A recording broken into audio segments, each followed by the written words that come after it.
Hi guys, and welcome to another episode of the Boxing Coalition. My name is Cam. Joining me tonight, Leon, Naota and Jas. Hope you guys are well. Leon, I'll start with you. A fellow Londoner of yours fought in Montreal against David Lemieux.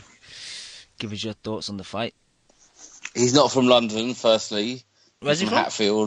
Hatfield, which is well outside London. That's never considered London. To Northerners, that's London, Leon. Come on. No, it is. If you drive out of a place and you go through half an hour of fields and then you get to Hatfield, that's outside London. All right. But anyway, he was very impressive, wasn't he? It was, he made him look very, very silly and very limited, Lemieux, like a lot of people have always said he is, I don't think no one's ever thought that performance wasn't in both of them, if you know what I mean. Like, you can see Lemieux being that kind of one-dimensional, and Billy Joe's always had good skills. It's just whether or not his fitness held up, and he looked a lot better, but, maybe he would coming from that gym on those shakes. Yeah. He's getting that good shit now. Even though Buffer said he's from Sheffield, that was quite hilarious. Yeah. Those getting those kid shakes, but no, he looked very impressive and made Lemieux look very, very, very, very limited, didn't he? He did indeed. But the interesting thing is he actually threw enough to make sure he win it. Because if you look back to that Huey fight, where Huey was making him missile time, but he wasn't letting his hands go. But Billy was doing well, wasn't he? Like catching him with little shots and stuff, always landing on him. Like kind of peppered him, didn't he, the whole night? I thought the jab was on point. It was sharp. Yeah. It kept Lemieux just at the end of the arm, and he kept spinning off the front foot. And I thought his performance excellent. The 1-2s were really good. And Lemieux just looked basic as fuck, as we kind of predicted, most of us. And it's interesting. I thought that was his best performance, but that's not his best win. Like, I think Andy Lee and Eubank are better wins, but that was his best performance. The better wins because what you thought they're better caliber. They're better opposition. Fighters. They're better They're both better than Lemieux, I think. Yeah, I don't know. That Lee fight to me was forgettable. Like, if you tell me, like, it was forgettable, but he's still the better guy, I think. I don't know. I probably favour Lemieux. Lee's better boxer than. Like, Lee at his best is better than Lemieux at his best. That's probably fair. Naota, what did you think of Billy Joe's performance? But I thought it was excellent, really. I mean, he shut Saunders out. I mean, he shut Lemieux out. Made easy work of him. Did some Lomachenko-esque pivots for the people that act like Lomachenko is the only one to ever do some of that shit in the ring. Hit the dude with, left hands, right hands. I mean, he did whatever the fuck he wanted with Lemieux, man. Lemieux just couldn't keep up. Saunders was just too quick, too good. Too much of everything, really. I don't buy that, like, he could have stopped him, but he wanted to go around. Because otherwise, I think he probably would have stopped him in the 11th to 12th. He would have stepped on the gas in order to try to force it. But Saunders made himself look like a hell of a test, like a hell of a guy to be, facing off against and try to just be able to catch. And I think we might have to thank Saunders for now making it so that Canelo versus Golovkin 2 is pretty much a definite that's gonna happen. Because I doubt that either of them would want to face off against him as compared to each other when you look at the risk reward side of things. Not saying that like, they're ducking him or they're avoiding him necessarily, but it's it's always about money and risk versus reward. It's pretty much the game that most of these guys play, the big name guys play. So I'm sure that they're going to play it with regards to him versus each other, and I'm sure that they probably fancy each other a little bit more with regard to the fact that they both have some things to improve upon with their first fight, both of them. But Saunders, I mean, I feel like he's one of these guys that kind of fights to his level of opposition. He looked like absolute shit against Akavov. Everybody dissed him. We dissed him about saying like, oh, like the fact that he was kind of openly kind of pussing out with regards to Golovkin, like, oh, I could never beat him, and he was, you know, training on cheeseburgers and the Tyson Fury diet and all that. But his last couple of fights, he's turned it up and shown that, I mean, he's somebody to be reckoned with. You know, I know Charlo and Jacobs are both top contenders for his belt, and I'd really like to see those fights. And honestly, I'd probably favor Saunders slightly over Charlo, and I'd only favor Jacobs slightly over Saunders. I think he's every bit as good as anybody in the division when he's at his best, like he's shown himself in the last couple of fights. So, you know, let's see what these guys got. You know, he's very slippery in there. He's very tricky. And he's got a good chin. Puncher variety. Yeah, he's got a very good chin. He's got a good chin. Yeah, if you want to bang it out with him, he's willing to do that as well. To be fair, he's never been dropped, has he? I know he's not at the highest level, but still, I mean, it's and the thing is, Lee, you know, I mean, Lee, even if he's not the highest level in terms of like skill, period, point blank, he is highest. He is top tier in terms of power. And he dropped him twice hard as well, didn't he, in that fight? Yeah. Although I still think he let Lee back in that. You see, where in this he just to that point about taking. I think a lot of that, though, was with him being so wary of Lee's ability to kind of reach him with that power. It's a very kind of a particular stylistic issue that I think he had with Lee. And I think, if anything, he might have gotten better since that fight. And, I mean, exactly. the wins over O'Sullivan and Eubank actually are starting to look better day by day, considering what the two of them have been doing recently. And he beat Ryder along the way. He's got some, he's got a reasonably good resume for that division. But I think with that Lemieux, he didn't need to take him out because he didn't ever feel like Lemieux was going to catch him with that power. Like, if he was worried about it, he could have stepped on the gas a few times where he did kind of buzz him a bit. But he didn't need to do it, did he, really, in that fight? He wasn't. He knew that the guy had nothing for him, really. Right. I mean, he was getting the crowd on his side. I mean, there was a lot of shots where, like, he landed it and the crowd was like, oh! You know what I mean? They were pretty impressed with just how well he was completely deconstructing, their fighter. It was funny when he clowned him as well when Lemieux did that big whiff and he looked into the crowd like, oh, where did that go? That was hilarious. Yeah, he did that. That was like Mayweather versus Canelo type shit. He did it a couple of times, matter of fact. He did it a couple of times. And I think, to be fair, Cam, I think we've always said on here that he's got good skills. I mean, whether or not you like him as an individual or, we always worried about his gas tank, but we always thought he had skills. I don't like him as a person. For us. I think I don't like him as a guy. I think he said some crazy shit. I think he's got the talent. We obviously criticised his dedication with him blowing up in weight and just looking and gassing a bit. Looking shit against lower level oppositions. But I said it a couple of weeks ago when Kimo was on. When he's signed to fight someone good, you see the best out of him, and we saw that on Saturday. Yeah, somebody that poses some sort of a threat to him actually winning the fight. Eubank let it all hang out in those last couple of rounds, and he stood in there, didn't he? To be fair. Yeah, and I know, as a professional, he should be 100% against everybody, but it's kind of easier said than done. Sometimes you can't. Yeah. You can't lift yourself up to fight these level guys. There's been plenty of fighters that haven't necessarily been consistent, where they look exactly the same against every opponent. He's not the only one. Yeah, Just, what did you think? Yeah, I think it was apparent from the first bell that Billy was going to win. He would throw the throwaway jab, and then Lemieux would try to counter with his own jab, and then he would counter that jab. Like, he was doing that same move all night. Round 3, I noticed that Lemieux started landing a couple punches because he would actually try to get close, take the risk.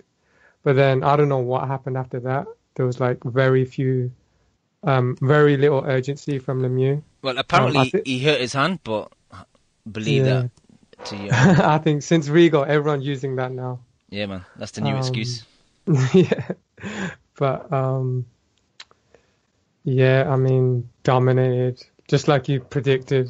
I scored it 11-1. I gave Lemieux a pity round, like round 5, I think it was. Oh, there you go, Lemieux. Have that one, bro. The judge from Puerto Rico gave him 3 rounds, so you know the fixes. Yeah, that's crazy. Yo, that was some bullshit, man. As soon as I saw Puerto Rico, I'm like, oh my god, they're gonna rob him. Because if you remember Levi Martinez, he's from Puerto Rico and he scored Canelo Lara 9-3. But yeah, Lemieux, like Nyota said pre-fight, he has to. What you trying to say about Puerto Ricans, Jed? Nothing, man. Just the judges, they seem to just have some sort of connection with Oscar.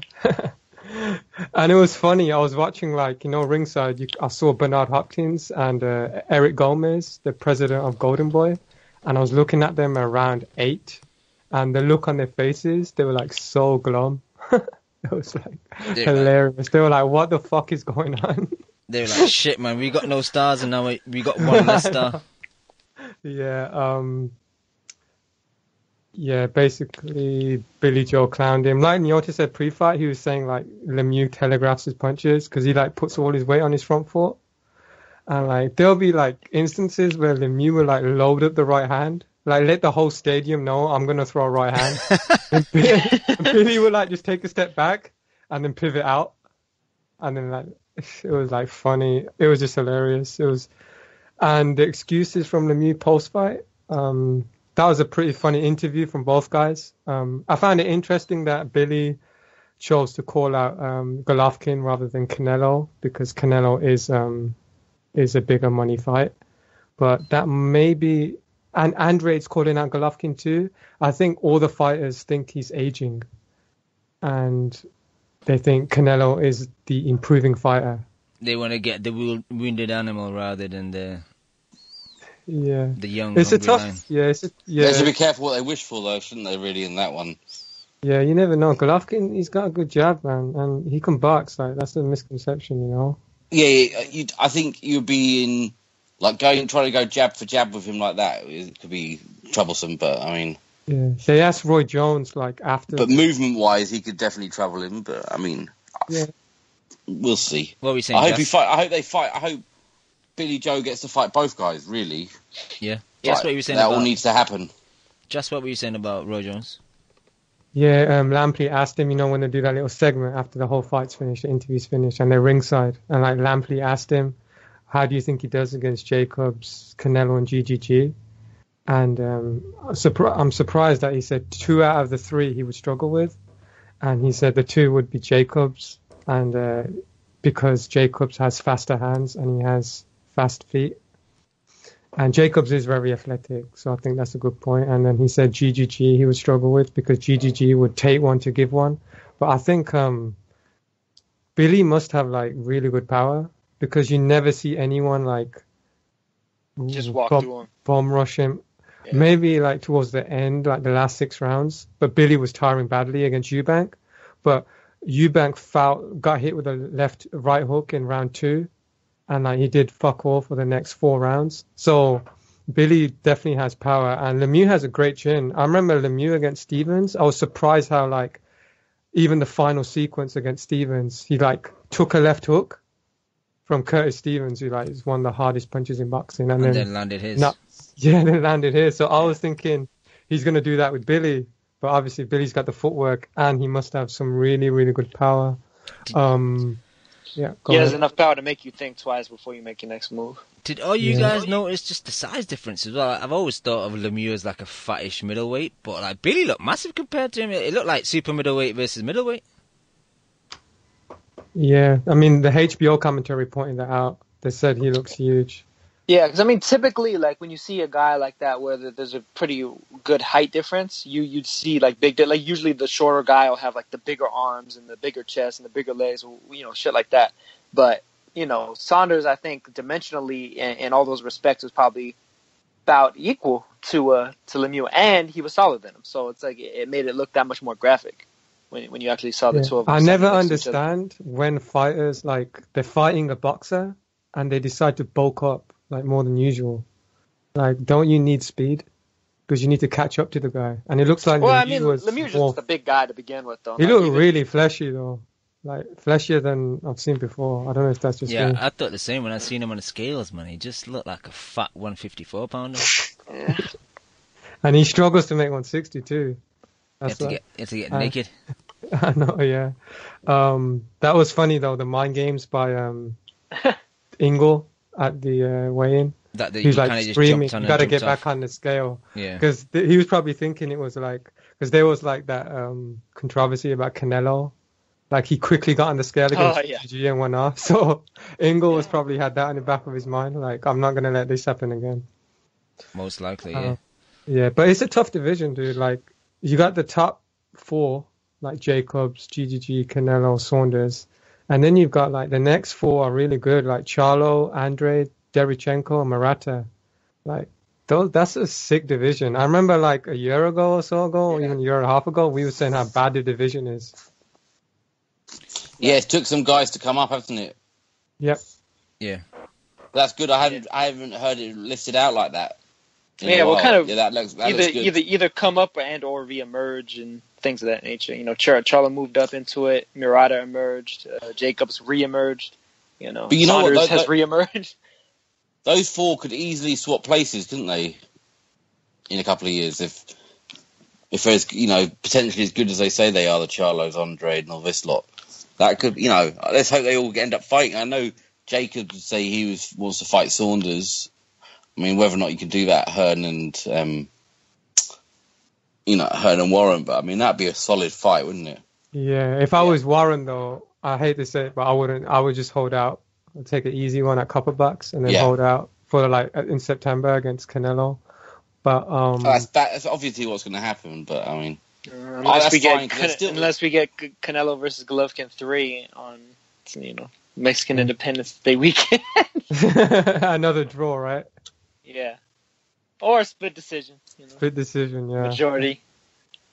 I think Nyota made a good point about Billy Joe beating Charlo, because Charlo, even though fundamentally he's really good and he's got really good speed and he's really athletic, he's quite one-dimensional. Like his last fight, he was struggling to knock out that guy with one leg. That Highland guy. Yeah. And Andrade is inactive, so if I were those guys, I would get him now. Yeah, had some issues with Trout. And how do you think your Japanese brethren Murata? How do you think your Japanese brethren Murata does against these guys? Well, I mean, I think he does pretty well, to be honest with you. He cuts off the ring well, has an excellent, piston-like jab, is a very big right hand.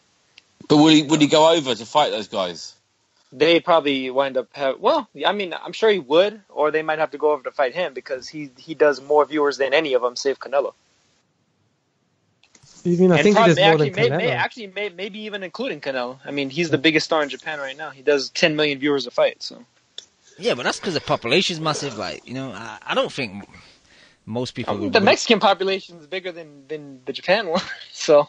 I don't think many people want to go over to Japan. I don't think they I mean, for Charlo and the likes of Charlo and Jacobs and Andrade would probably have to if Murata made it that they had to. I think Murata would probably fight in the U.S. just fine.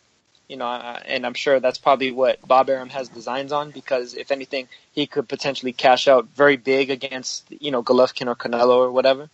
So I could see him, building him, doing kind of like what it looks like Inoue's team is doing with him, where they go U.S. Japan. I could see Arum doing that with Murata.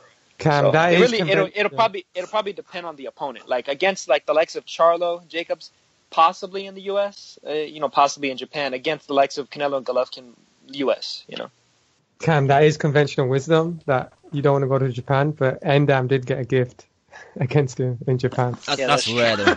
That's very rare. I would go for the food alone. Just for the food, I'd go. Yeah, the food is excellent. Food's ridiculous. Yeah. Oh. Lemieux looked like, Billy looked really good. I don't know, maybe he looked mentally way better as well. Like he was his confidence level before braggadocious, and I think like mentally he was like confident, and that obviously, because I think going into like the fights against Eubank and the fights against Akovov, like he wasn't in shape, so mentally he's not going to be confident. He's always going to have that in the back of his mind. We have to praise the elite level trolling of the Canadian boxing crowd, though, that booed his kid. I mean, that's spectacular work. I doff my hat that is some serious work. I've not watched it back. I will praise that to the hilt. That needs to happen all the time. I've not watched Canadian it back. crowd is the shit. I've not watched it back, but I didn't really see that on the UK coverage. There's a couple of guys I follow on Twitter who are Canadian, and they were there, and you could see that he was getting it, the kid. If that's the case, then fair enough. I just thought that they kind of panned to him, and they were booing something that happened in the ring. So I was unsure. Don't spoil my dream. Don't spoil my fun. I'm just trying to be a realist, man. Kid. Yeah, Saunders' son was, fancying a shot at fucking Lemieux's junk as well, man.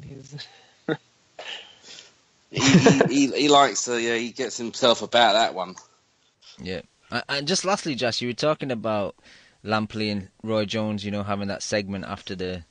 I've not seen it, but they often do it in all these American podcasts. But it's so creepy, man, because they don't look at each other when they're talking. They stare at the camera when they're answering questions. And it's proper weird, man. I don't understand why the Americans do that. The British guys actually look at each other when they're talking, but it's creepy Americans, yo. Yeah, stop staring into my soul. Yeah, it's like, don't look at me, man. I would take that creepy segment over Bunts and Bunts in the studio. Bordeaux's good. Bordeaux is good. I seen you going back and forth with Bunts yesterday on Twitter, I think it was. Yeah, he was saying you got to support your fighters, but the way he's going on lately, like that's just... You were like, that's propaganda, Bunts. All you do is give propaganda. Yeah. I think he likes to drink. Oh, yeah. He gets on Twitter after a couple of glasses. Like Glenn McCrory, you remember? He had a meltdown. GGG, Canelo. He was epic. Oh, that was amazing. Canelo won. And then he asked Lennox Lewis, hey, you agree with me, right? Canelo easily won. And Lewis was no, GGG won. It was so funny. Because he was saying how you only can speak about boxing if you box. That old argument. That classic. Yeah. All right, are we all done on Lemieux versus Saunders? Yeah. All right, should we get to Spike versus the kid from Star Wars? Oh, yeah. You should have got the music, huh? Yeah. Although you might get copyright struck for that shit. I would have got muted on YouTube if I would have done that. But Neil, to you start then. Douglas versus Spike O'Sullivan. Man, I mean, I thought Douglas had a good shot, going into the fight. I thought it was 50-50, though, going into it. But, I mean, it just looked like, even though I thought Douglas could kind of compete on a technical level with O'Sullivan, Spike's jab in the first round just seemed to really intimidate Douglas and, put him in a bad place. I don't know if he was, having flashbacks to getting knocked out by Kurt Seeds or what, but... I think almost that first round was the beginning of the end for Douglas. Because even though he landed some good shots here and there of his own, O'Sullivan just looked to be harder. I mean, the left hooks to the body appeared to really shake him up. And, he would just back him straight up and, get him against the ropes. Keep pounding away at him. Douglas would land an occasional shot to kind of back O'Sullivan off. And O'Sullivan, would rightly, kind of back off, after getting hit with a clean shot. But it just looked like, a guy that was really just intimidated, mentally, psychologically by a guy that otherwise I think technically was on about an equal level generally. And Spike just wore him down and broke him apart and stopped him, man. And I mean, that was a great win for Spike. That's the reason why I was kind of giving credit to Saunders, saying that, his record's looking better by the day, considering, what O'Sullivan and Eubank has been doing since. So, I mean, that was a great win for Spike. I mean, I'm sure he'll probably get back in the running, get back in the mix, maybe be able to fight either another kind of fellow contender or maybe even be kind of used as a quote-unquote stay busy opponent for some of the guys we already just talked about, between Murata, Charlo, etc. If those other big name matchups can't get made right away. So I'm sure, he'll probably get himself into a couple of nice paydays in the near future, and who knows, he may be able to win one or two of them where you may not necessarily favor. What do you think, Jess? It was a good fight. Douglas started well, but he threw too much. He doesn't know how to control the distance. He doesn't have very good feet. He just circles the ring. Yeah, he was trying to keep Spike off him by just throwing lots of punches and. Yeah, I think he needs to work on like maybe his inside game, maybe pivots, like his footwork basically. And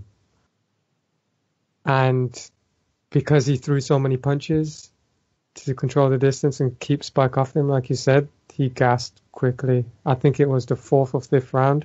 And by that time, I think I had it like I had it 2-2 after 4 rounds.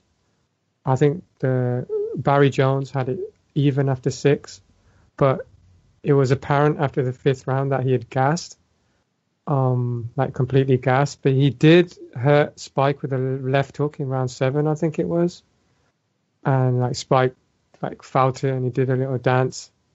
But I thought Spike was good.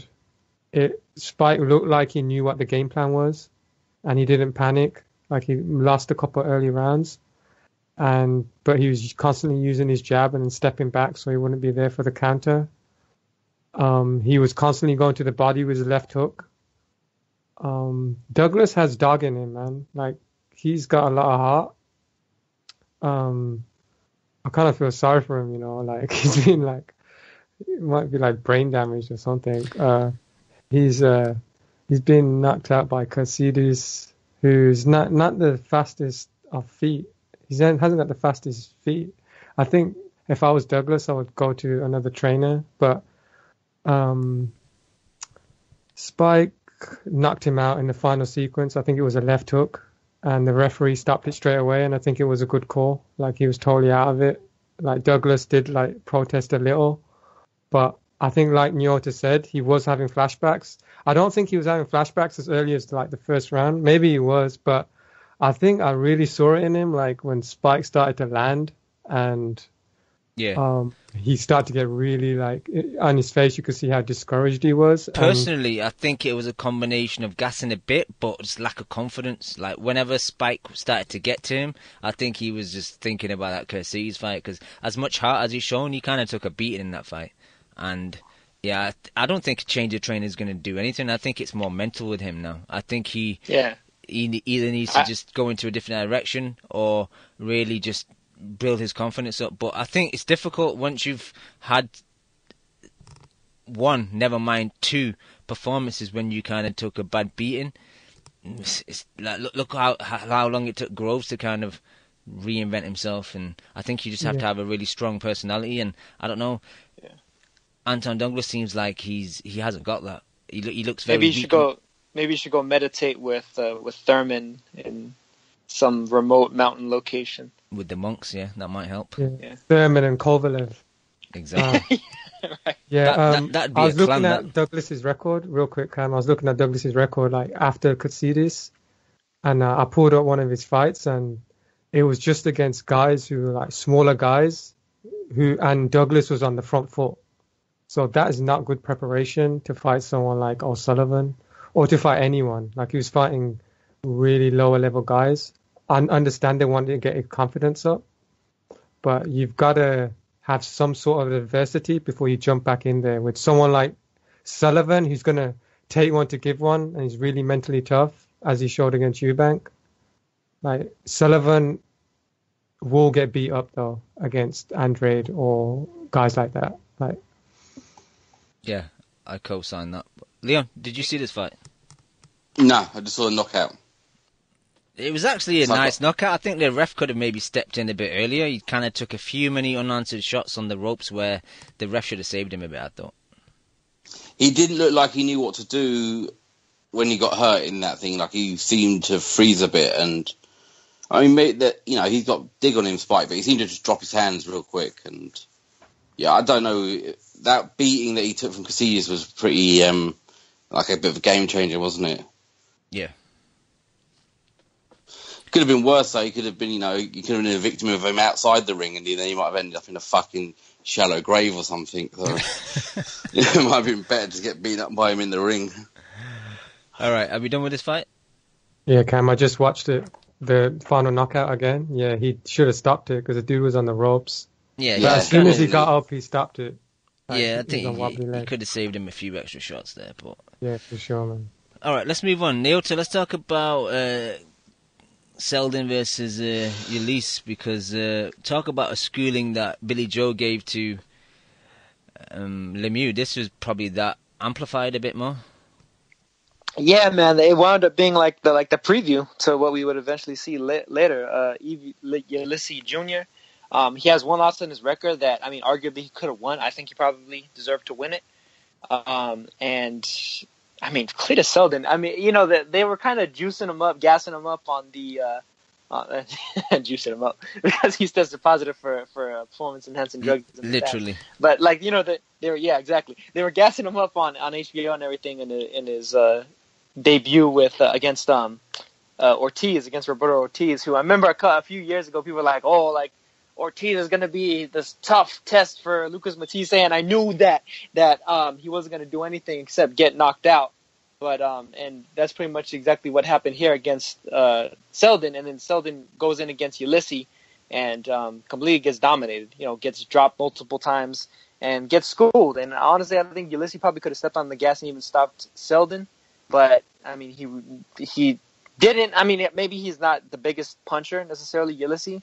But the thing is, he was just catching Selden so clean that it was easy work, and he made a total fool out of him and pretty much destroyed whatever opportunity Selden might have had to get on TV again, I think. Probably the best thing about Selden was him coming out to Hulk Hogan's song, I Am the Real American. It kind of gave me childhood memories because I stopped watching wrestling at a sensible age. I know some people went on to become adults and still watch wrestling, but yeah, I stopped when I was a child. But like all real men should. Exactly. Just, what did you think? It's a good fight. Selden got dropped in the first 3 rounds, I think. He got dropped with a big right hand in the first round. And Selden has that, like, not quite the George Foreman high guard, where he's, like, cross-armed. But he has, like, a weird guard. It's a shit guard, man. It's like he wants to. It's like he wants to like hit you with a forearm, but his arms like at 45 degrees. It's really weird. You know, his last fight, he looked like a beast. He knocked that guy out in 1 round. I thought, hey, this guard could be the new thing, man. Maybe there's something with this, but then maybe got totally exposed. Yeah. He was just open for the right hand. Selden has really good speed, really good defense, and for an inexperienced guy, he showed quite good composure. Because, like Newell just said, he could have knocked him out, and I think a lot of other inexperienced fighters probably would have pressed for the knockout, but he took his time, just carried him, and towards the end, I think Selden was actually going into survival mode. He would like sell out in spurts, but for the most part, he's going in survival mode. I think Selden did have a good corner though. Like he was telling him, "Hey, stop throwing the jab, dude. Like your jab's being countered, like silly. Just throw the right hand." And it was funny when because Selden was content with the points victory. At like round 7, 8, and 9, and Ulysse was, and Selden was like in the middle of the ring saying to him, "Come to me." That was pretty funny. Yeah, I think the last round, Ulysse did step on the gas. Ulysse, I think is how you pronounce it. Yeah, did step on the gas and hurt him, but Selden survived. Yeah, I enjoyed it. I think the first 5 were excellent. Mid rounds to probably up to the 9th, it kind of fizzled out for me. They had those periods that you're talking about, just where neither guy wanted to engage. Ulysse was waiting for Selden to make a move. Selden didn't want to do anything because he kept getting countered. The ref had to come in and say, "You guys need to fight, otherwise I'm going to disqualify both of you." There was too much of that bullshit, which I understand from Ulysse's point because he's got such a big lead and you don't want to risk it. But then you're so much more talented than this dude, man. So why not, showcase your skills? Yeah, you've dropped him 3 times already, but just try and drop him again. Try and take him out of there. I understand his risk to reward ratio, but then that's how you become great, when you fucking put on excellent performances. But yeah, it was a fun fight, and yeah, I love to see Ulysse again. So that was about it. Man. The only thing I need to mention is, for any people considering taking up the sport of boxing and using the name Hammer in your nickname or even in your real name, don't do it. Christian Hammer, he's a bum. Christina Hammer's going to get hammered by Clarissa Shield whenever she starts fighting. I know I think she's on an undercard of hers in January or February. Who else we got? Leon, the Russian Hammer. He destroyed our dreams. Made of glass. Exactly. And we got this Hammer as well. So the Hebrew Hammer, he took a big L. So don't use a nickname Hammer. That's all I'm saying. Yeah, it's kind of hard to tell because it's so soon in his career. But how do you think this guy does at 140? Ulysse? Yeah. I think he does well, man. I think 140 is kind of open for someone to come in or multiple people to come in and kind of take over it. So I think I think the options are good for him. Yeah. He really impressed me. His footwork was. Would he beat Josh Taylor? No, but I think give him a hard fight. It gives him a tough fight. Yeah. You know, the thing is, I think Ulysse is one of these guys that could use a couple of fights before he gets kind of stepped up to the true top tier. I mean, Selden was just a guy that was waiting to be exposed. You know, if it wouldn't have been Ulysse, it would have been, you know, probably a couple dozen other guys that could have done it. So, you know, even though he looks like he has some skills to him, I mean, will all the shit that he did against Selden work against any and every other fighter? I don't think so. You know, I think they should, you know, match him. I don't want to say like match him carefully, you know, because like as though he's just going to get his ass whooped or whatever. But you know, I think they should, you know, do what they can to try and build him up towards those high level guys before they just kind of toss him in, unless they get some crazy payday where it can't be denied. Yeah, I think he beats a lot of the top guys, and like defensively he's really good. Like fundamentals is really good, and he actually has a good shoulder roll. You see a lot of guys like trying to copy Floyd's shoulder roll and not quite get it, such as Andre Berto. But this guy had a good shoulder roll. He had a nice step to the side as well. He'd kind of throw the jab and then just take a nice small step to the right-hand side, then shoot the right hand. And he just created space by doing that rather than just standing in the same position. And I thought it was really good, man. But are we done on this card in Quebec, Canada? Yep. I'll take that as a yes then. All right, where should we go to next, Leon? I know you haven't seen much, so I guess you can just like hang up the phone now, can't you? I saw the Benn fight, but do you not want to do that Molina Redkach, that card first? Yeah, we'll get into that then. Neota, we mentioned it last week. That was a good PBC card on Friday with the debut of Jesse Vargas on PBC. His fight I thought was quite lackluster a bit. Like he had that nice knockdown in the 6th, I think it was, where he threw like a nice 3-punch combination and dropped Aaron Herrera. But apart from that, average, man. And as much as I like Robert Guerrero, he's a fucking horrible commentator. He just says the same things over and over again, man. It's like, how many times can you say the same shit, Robert? Yeah. I wasn't particularly impressed with Guerrero on the mic.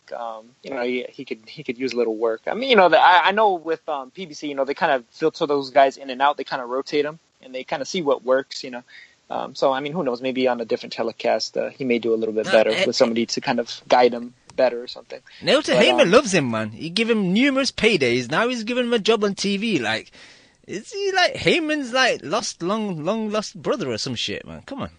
Well, I mean, you could say the same about, you know, a few of Heyman's fighters like Danny. I mean, yeah, Danny, and of course Leo, but at least Leo's still fighting at a high level. And at least Leo named his son after him, so that's true. But yeah, Vargas. I mean, he looked like he was just kind of going through the motions against him. Who knows? Maybe he wanted to go some rounds, you know, get knock some, you know, potential rust off or what have you, and you know, just kind of, and even maybe make himself not look so dangerous, so that, you know, maybe guys would be more willing to fight him, I guess. You know, in the risk versus reward sense, they might think like, oh, like Vargas is food out here, so like, what the fuck is he doing calling that Earl Spence? Spence will wash him, and maybe he'll have kind of talked his way and fought his way into that fight based off of this performance even. Yeah, I mean, he pretty much just controlled Herrera with the jab as it stood. Just pretty much jab, right hand. You know, he didn't even look like he was really putting very much weight on his shots. He was just kind of, you know, shooting them out there almost like he was shadow boxing, but he had a guy in front of him. Easy one for him. And you can't really judge him. Judge much more of it off of that, really. I mean, he looked relatively, I guess you might say relatively lackluster because Herrera's the level of guy that Vargas should probably be stopping. But, yeah, I mean, I think he probably did that on purpose, if I'm being honest. But yeah, that was definitely the weakest fight on the card. I'm not sure if Jazz saw it, so he could give his input. Yeah, I saw the first 3 rounds and then I fell asleep. I was gonna say it wasn't that entertaining apart from the knockdown. I thought Naoto, it was like he was just trying to get some rust off. He's not been in the ring for a year.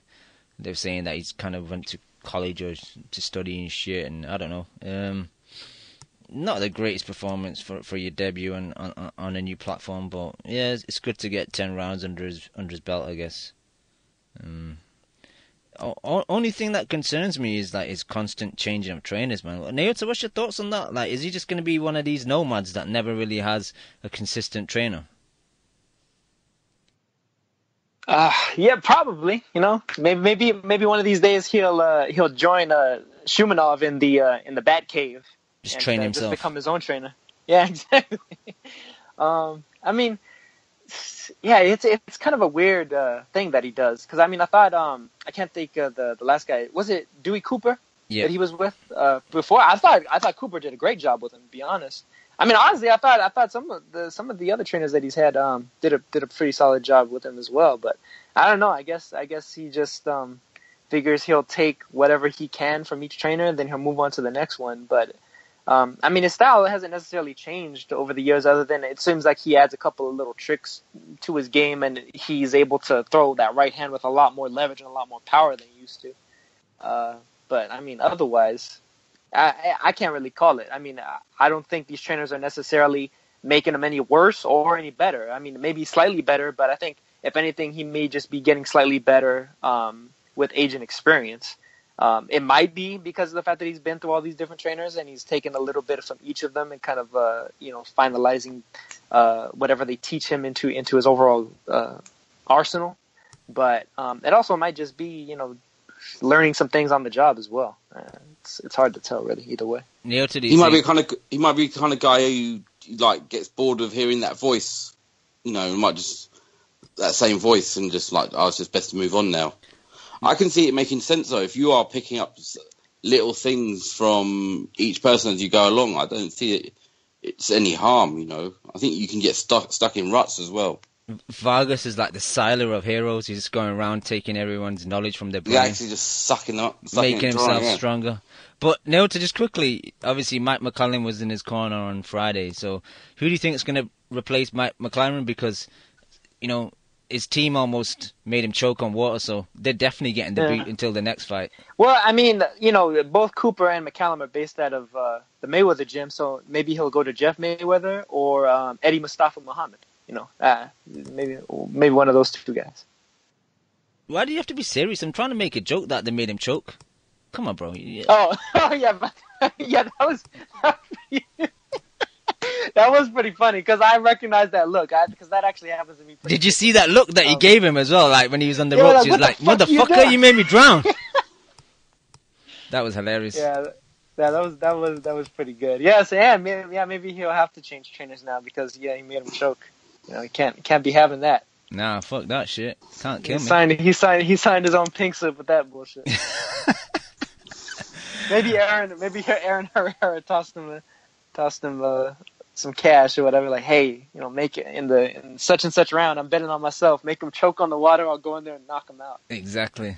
Some underlying shit going on. All right, let's move on now to what fight do you want to pick next? I'm trying to think of what else was on there. Well, might as well go to Molina versus Redkach, man. That was a fucking fun 4 rounds while it lasted. Yes.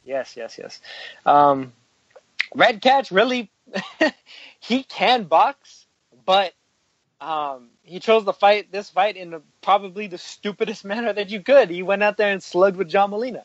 You don't go out there and slug with John Molina. You don't do it. I don't give a shit how open he is and how terrible of a boxer he is, because his technical skill is very bad. It's very bad.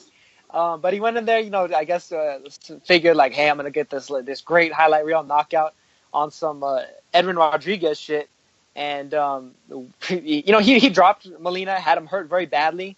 But Molina's a warrior, he calls himself the Gladiator. He got sliced up, I'm speaking figuratively here.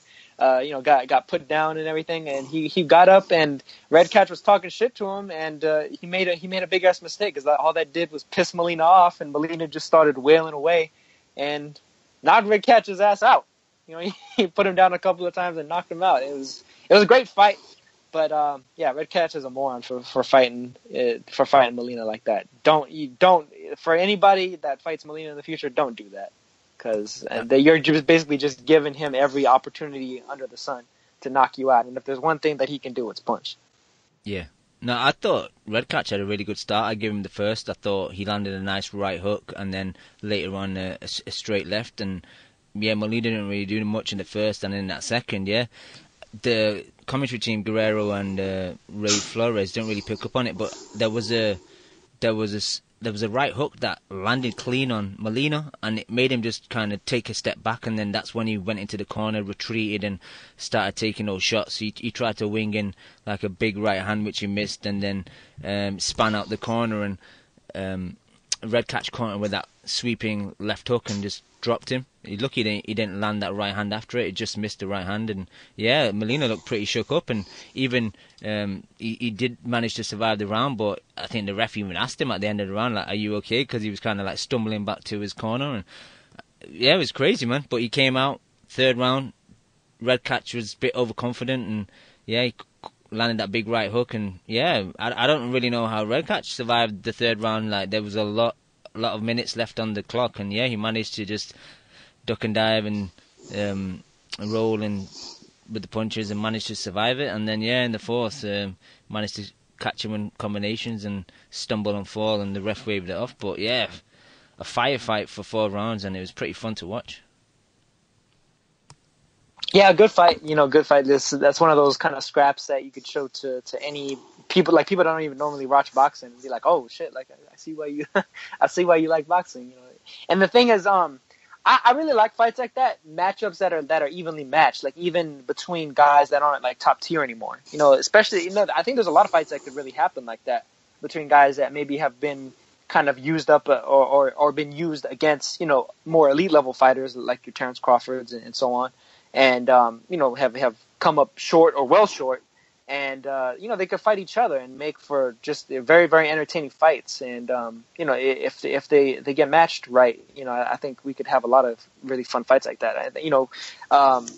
Molina, I think he would probably get beat down by him, but I'd love to see him against Omar Figueroa. To me, that has fight of the year level stuff written all over it. The only thing that makes me think that it might not happen is because of how big of a knockout threat Molina is, and Figueroa still has a 0 that could be marketed, so they might not fancy that one for him. Okay, I don't think Jazz saw this, so we should move on to Diego Chavez versus Jamal James. Fine. I was surprised. I was favouring Chavez. I'll let her out. Yeah. Leon, are you talking to? Leon, we hear you. Leon, are you talking to? He's talking to Nyota, man. No. Showing that brotherly love. Oh, shit. I was just saying Chavez versus Jamal James. I've not seen much of Jamal James. I know I think I caught bits of the fight against No Dan, but that was impressive. James, that body shot to the left on Chavez, and he possibly maybe a broken rib. Something happened where he was in agony, man. He couldn't continue, and pretty impressive. What do you think, Jess? It was good. First round was a bit cagey. I think Chavez has that like front foot counter-punching style.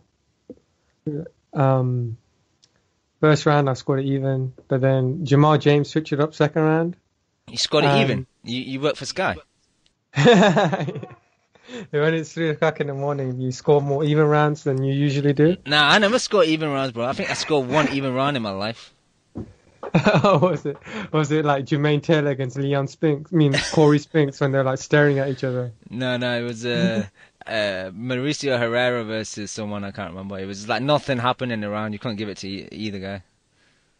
And then Jamal James like started putting more pressure on Chavez, and Chavez was kind of really uncomfortable, and his style doesn't really work well against a tall opponent. And then the final sequence was, it looked like a body shot, but like I'm not sure. Jamal was throwing a ton of punches, but then I think the way he was like in agony, and I think that's the end of Like Chavez actually gave Thurman a good fight. Yeah, like that was actually a close fight on the scorecards. Yeah, until it was stopped. And I'm looking through Jamal James's record. Like he fought. I've seen his fights against these guys that you're about to talk about on record. But go ahead and give me what you think about the record, and then I'll tell you what I thought about the fights. Okay. He's setting you up, bro. He's setting you up. I know, man. Let's see if I get the note of approval. He fought Donut Dan. He fought Ugas, and Ugas is a pretty good fighter. He's that Cuban guy, right? And he's like a really aggressive fighter he's aggressive, and he's got good skills too. Yeah, high guard aggressor. Yeah. Yeah. And he's got skills too. I mean, he beat Delorme, albeit I didn't score that fight for Ugas. Anyway, I'm going off on a huge tangent. It sounds like you're under pressure now that you have to impress Neota. I know. But yeah, Jamal James does better when you give him some room. And that's all I got. I'm not going to say anything else. Jamal James, in every fight that I've seen of him in the past, has never impressed me. He does not know how to use his range. Or he didn't. This fight, all of a sudden, I don't know what the fuck happened, but he started learning actually how to use his range. He didn't want to get starched. That's why. He didn't want to get starched. He was very impressed against Chavez. James also was pretty chinny. He's been down multiple times. I thought Wale Omotoso kicked his ass. I thought Ugas really kicked his ass. I thought Jojo Dan gave him more trouble than he should have, for considering how bad Donut is.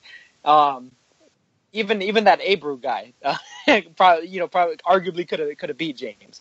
James, to me, like I thought, this had Diego Chavez gonna knock this motherfucker out, written all over it. I thought he was gonna get him. Because James, like every fight that I've seen him in the past, he just doesn't know how to keep range on him. It's pretty easy to close the distance. I don't know, maybe Chavez just isn't what he used to be. But also I think James just did much better job. He was really like pisting in and out that jab a lot better, hooking off of it a little bit against Chavez, and he did pretty impressive. I think he can give a lot of fighters a lot of trouble if he continues to fight the way that he did against Chavez. The only thing that makes me a little iffy on that is if this might have been kind of a one-time deal, and if somebody who was a little bit more rugged than Chavez and with a bit of pop themselves might go in there and just lay waste to James, Errol Spence is going a little bit far, but Errol Spence would fucking sleep James within a couple of rounds. But that's the top guy in the division, or who I consider to be eye test wise the best guy in the division anyway. I don't know. James is kind of tough to call. If he can continue to box the way that he did against Chavez, I think he'll be a lot of trouble for just about anybody in the division. But I still have certain things I'm a bit iffy with him on. Particularly, he's a bit open when he's throwing the shots. He doesn't really hide his chin, tuck his chin very well, and he can get caught in the exchange. Yeah, but I think like that speaks to their styles. Like Chavez is kind of, like I said, like a front foot counterpuncher, and he can't fight inside either. So I'm looking at the fight again right now, and Chavez is trying to throw a lot and stuff, but then James will answer back with an attack. And as you saw in the Rios fight, like Chavez hates it when guys like have that like style where they swarm him with a few combinations. Yeah, his head starts going in. Yeah, and I don't see like a world beater here by any means. I just see maybe just Chavez he's not winning these rounds by a big margin either. But I could see the final sequence, like Jamal hurt him with a right uppercut, and James noticed it really quickly that he hurt him, and Chavez made it pretty obvious because he backed off. I think that's like kind of an inexperienced move from an experienced fighter to show that you're hurt. And yeah, it was a good knockout though. Definitely. All right. Anything else regarding this card? I know they had the fourth fight, but I wasn't too impressed. Wale Matoso versus Freddie Hernandez. I don't know if you want to talk about Naoto. I mean, Amatosa really should have stopped Freddie Hernandez. Freddie Hernandez is a guy that, just leftover, kind of used up type of fighter that, got knocked out in the first round by Berto eons ago. Has been knocked out very recently against a couple of higher level guys. Amatosa he's not really like a pinpoint, like accurate type fighter, and yeah, he had some issues in there with Hernandez. I guess Hernandez is maybe a little bit more durable than I'd give him credit for, but it was just a matter of Amatosa just isn't. He's just not that next level type of fighter. He's a kind of a serviceable guy that I think can be in fun fights. Not unlike what I was kind of alluding to earlier with John Molina. Toss him in there with. Trying to think of a guy at 154 that could be a good opponent. A good just kind of war with him. Can't think of anybody off the top of my head, but maybe Liam Smith. Maybe Liam Smith. That'd be pretty good, pretty fun to watch or something. But yeah, it didn't look particularly impressive. So got the win though. All right, shall we go over to Australia? Talk about that ugly fight Jeff Horn and Gary Corcoran were involved in on a Wednesday. Do it. All right, Josh, go ahead. You start. Horn was just Jeff Horn, the same old Jeff Horn. He's got very athletic. He's got a great engine. I'm trying to think of how the fight went. It was pretty nip and tuck at times, but Corcoran's eye started closing, his left eye, but his eye was still open. It was weird that he said he couldn't see, like at the end, because it looked like he could see. There's a lot of swelling, but Horn started landing more and more as the fight wore on in the latter stages. I thought, you guys talk about it. I'm trying to refresh my memory.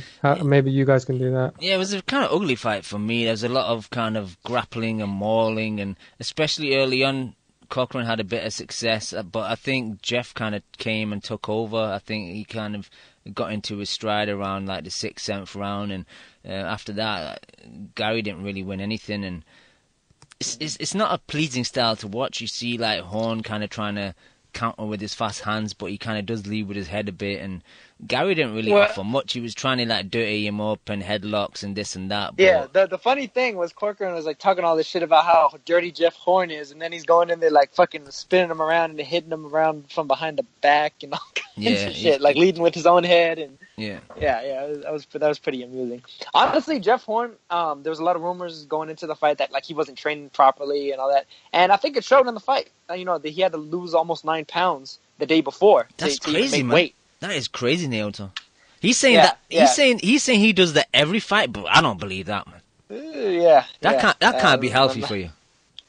No. But I give credit to that, because even if you just look at how his body looked in this fight compared to how it looked in the Pacquiao fight, he looked soft. He looked soft around the middle. In the Pacquiao fight, he looked ready to go. He looked ready to fight. Period. Point blank.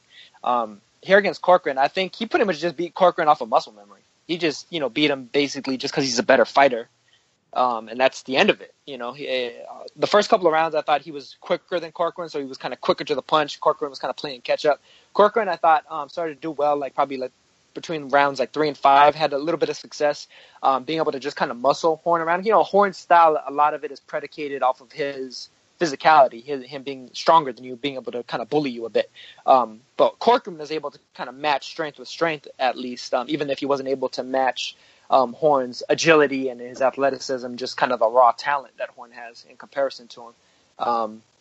But like you were saying, Cam, as the rounds kind of pressed on towards the later rounds, Horn was able to kind of catch a second wind and, put that talent back to use and just bust Corcoran up and, eventually stop him.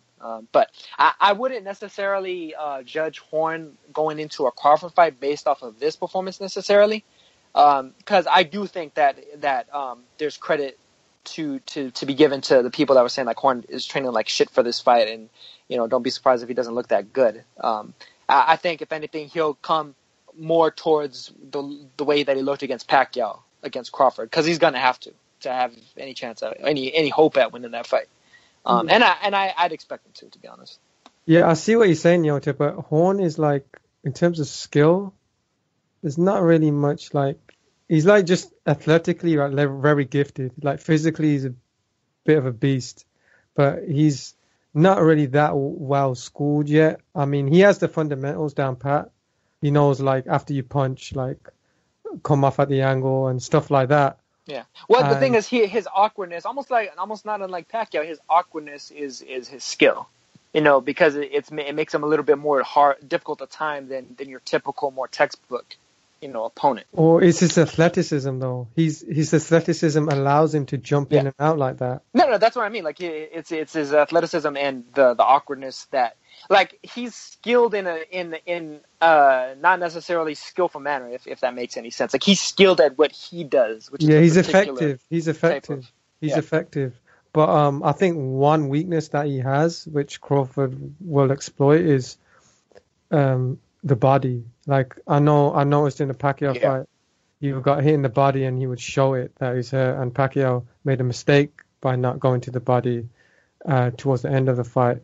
But I think we're going to see like when Crawford knocked out Ndongo, like a KO like that. Yeah, I could see that. Man, I don't think it'd be as quick as Ndongo. If it was, that'd be. I don't think so either. Because Ndongo like throws really wild and stuff, and Horn is still got enough know-how to like keep his chin down and have his shoulders covering his chin when he's throwing. And put his forehead into your forehead. But I read on like boxing scene that Horn said he might fight Mundine. I don't know if he's just saying that to get more money off Aaron. God. But Crawford wants it and Aaron wants it in April. Didn't Mundine just get knocked out? Dude, I think Mundine's fighting soon. I looked at the schedule, but they buy anything in like this was pay-per-view for like $50 in Australia. And this actual fight was in New Zealand, not Australia. Which shows you that it's just a cash out by Aaron. No, are you sure? Are you sure? I'm sure it was in Brisbane again. No, it was in New Zealand. I'm going to double check for you though. No, it was in Brisbane. I'm looking at the box rec right now. It was in Brisbane.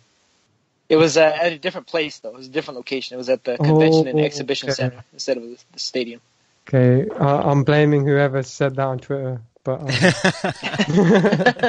unknown person from Twitter. Take that L, Josh. Take that L. The tagline was funny. It was the Battle of Brisbane 2, Horn versus the Hellraiser, because that's Corcoran's nickname, but it was kind of a shit tagline, to be honest. But Leon, did you manage to catch this fight?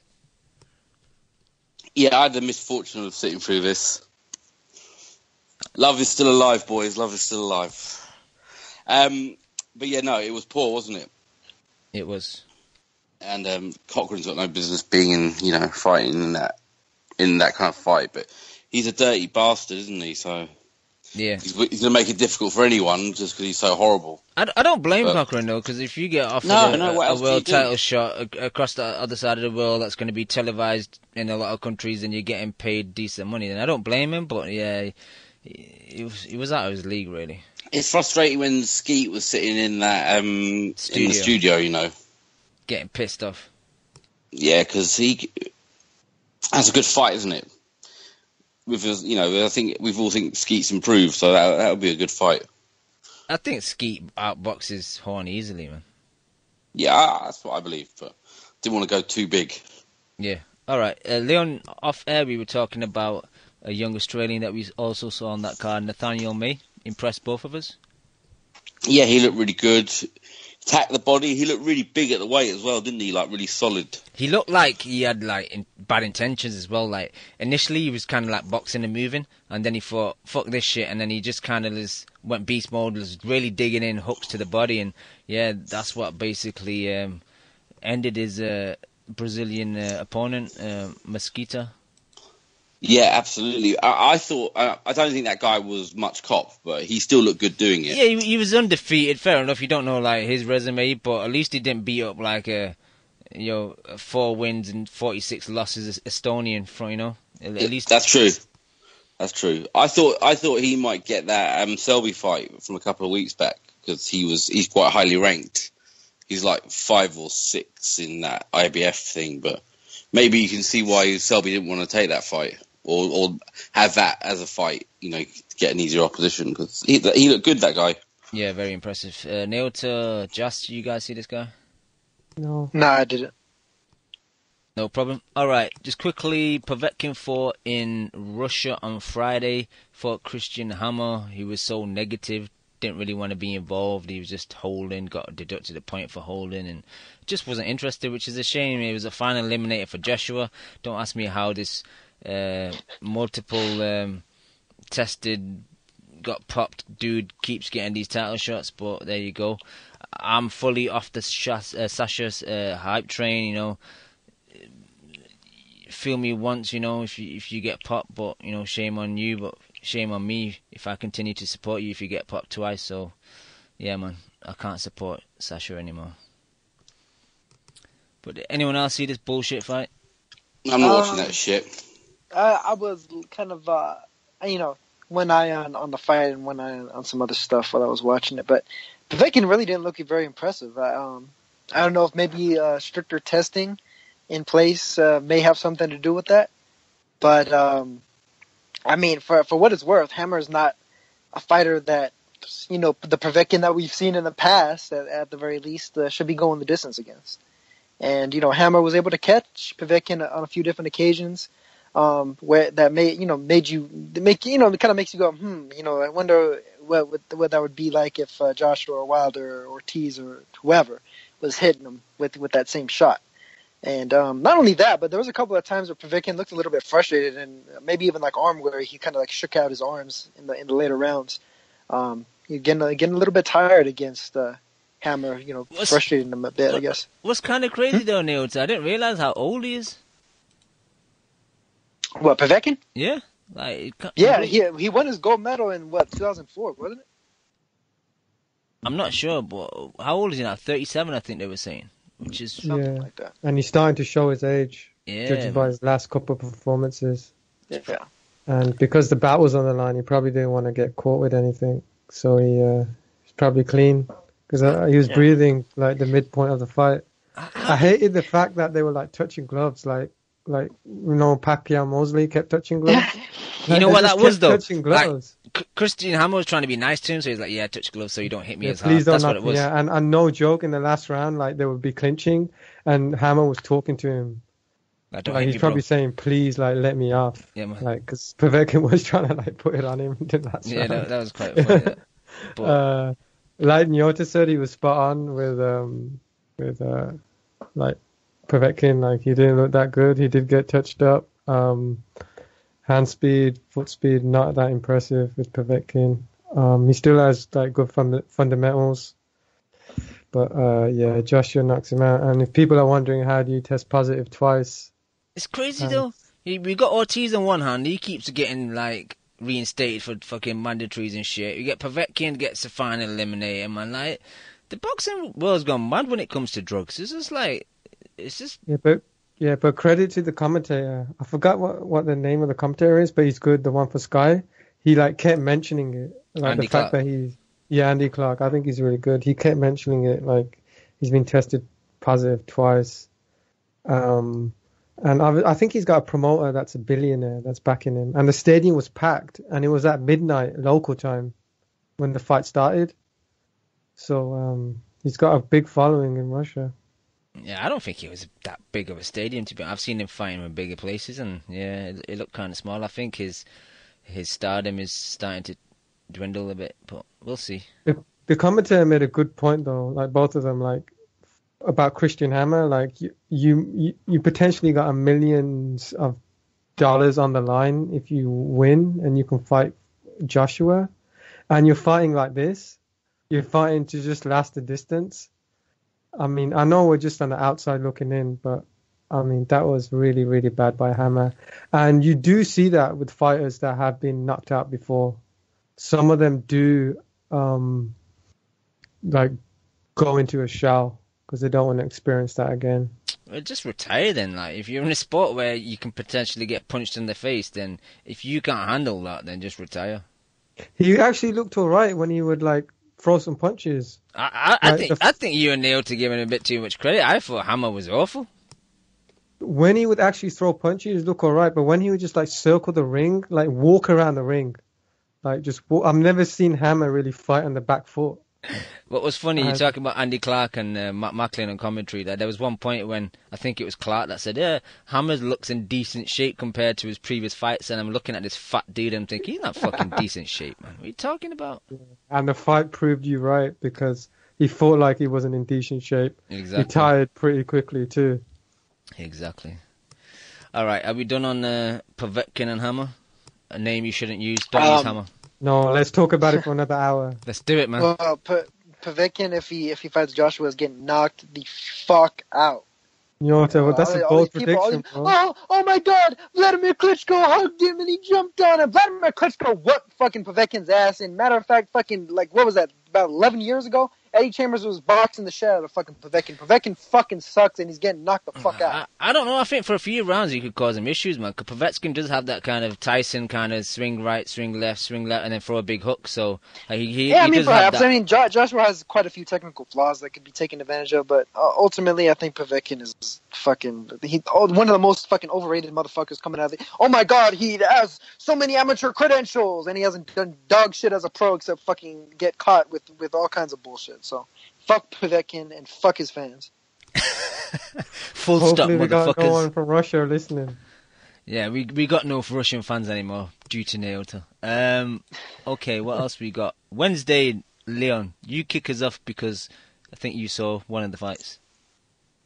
I saw the Benn fight. That's the fight I'm talking about. I think that's the fight that's going to be the lasting memory of that. That's the best six rounder I've seen in a long time.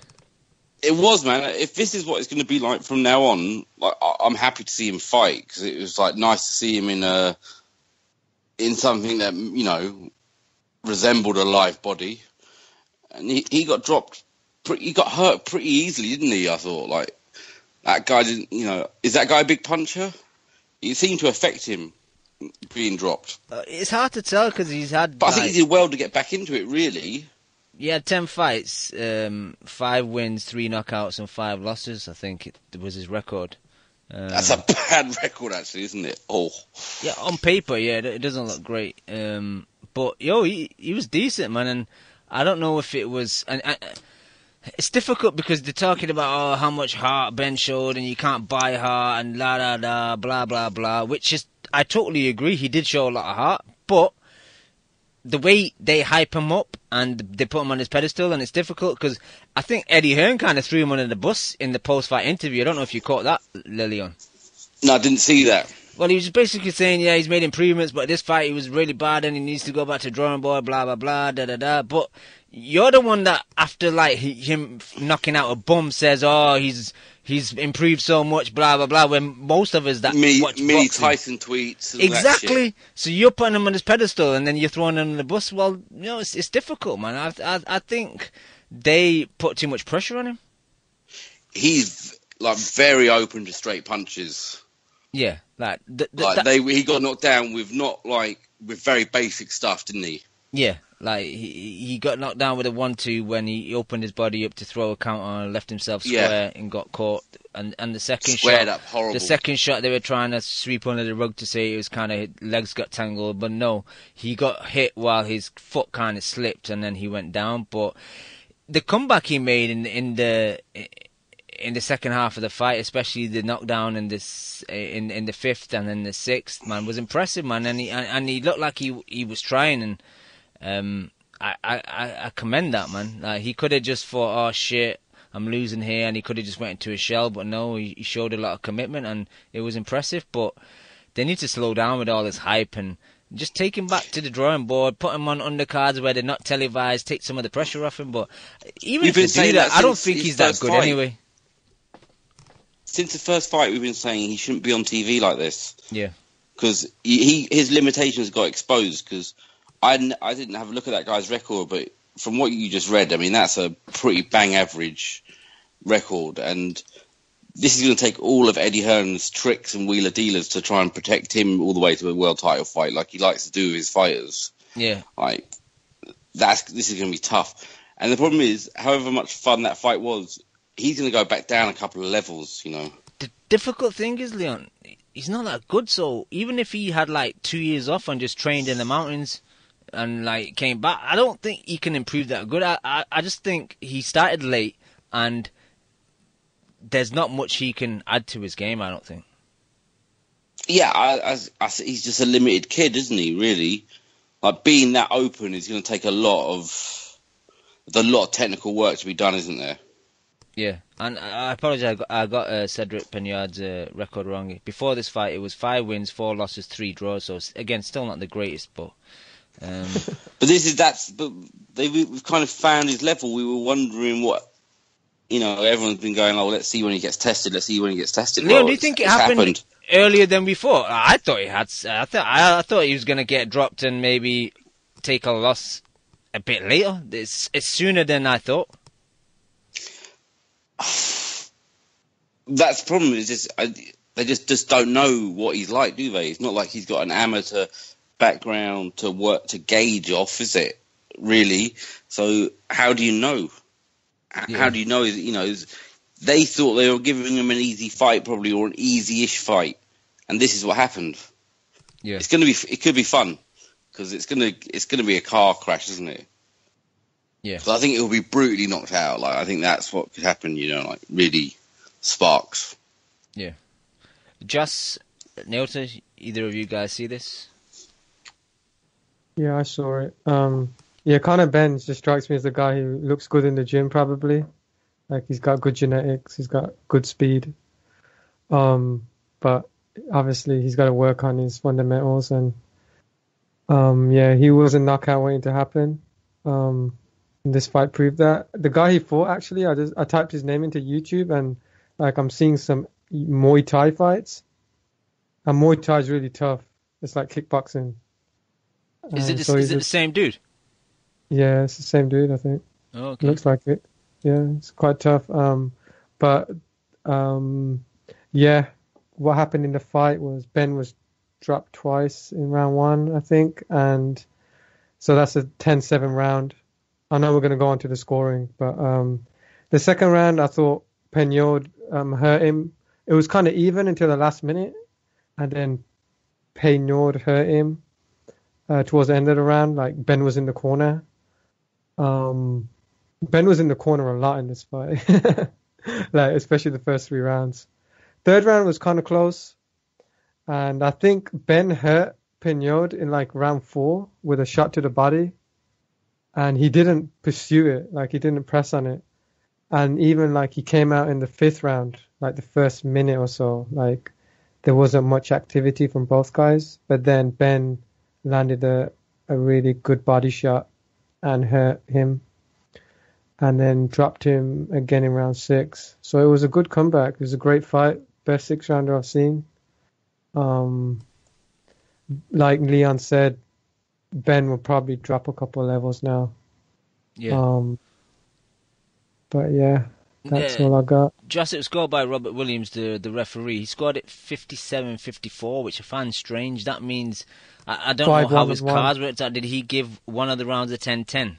Like, yeah, he must have given like he must have given the second round 10-10 and the third round 10-9 to Benn. To Benn, yeah, and then the rest to Benn as well. And to be fair, I mean, it's not horrific. I have seen worse scorecards. I mean, the way people were banging on Twitter was like it was the worst one ever. I think it was a draw, though. It was a draw kind of fight, I thought.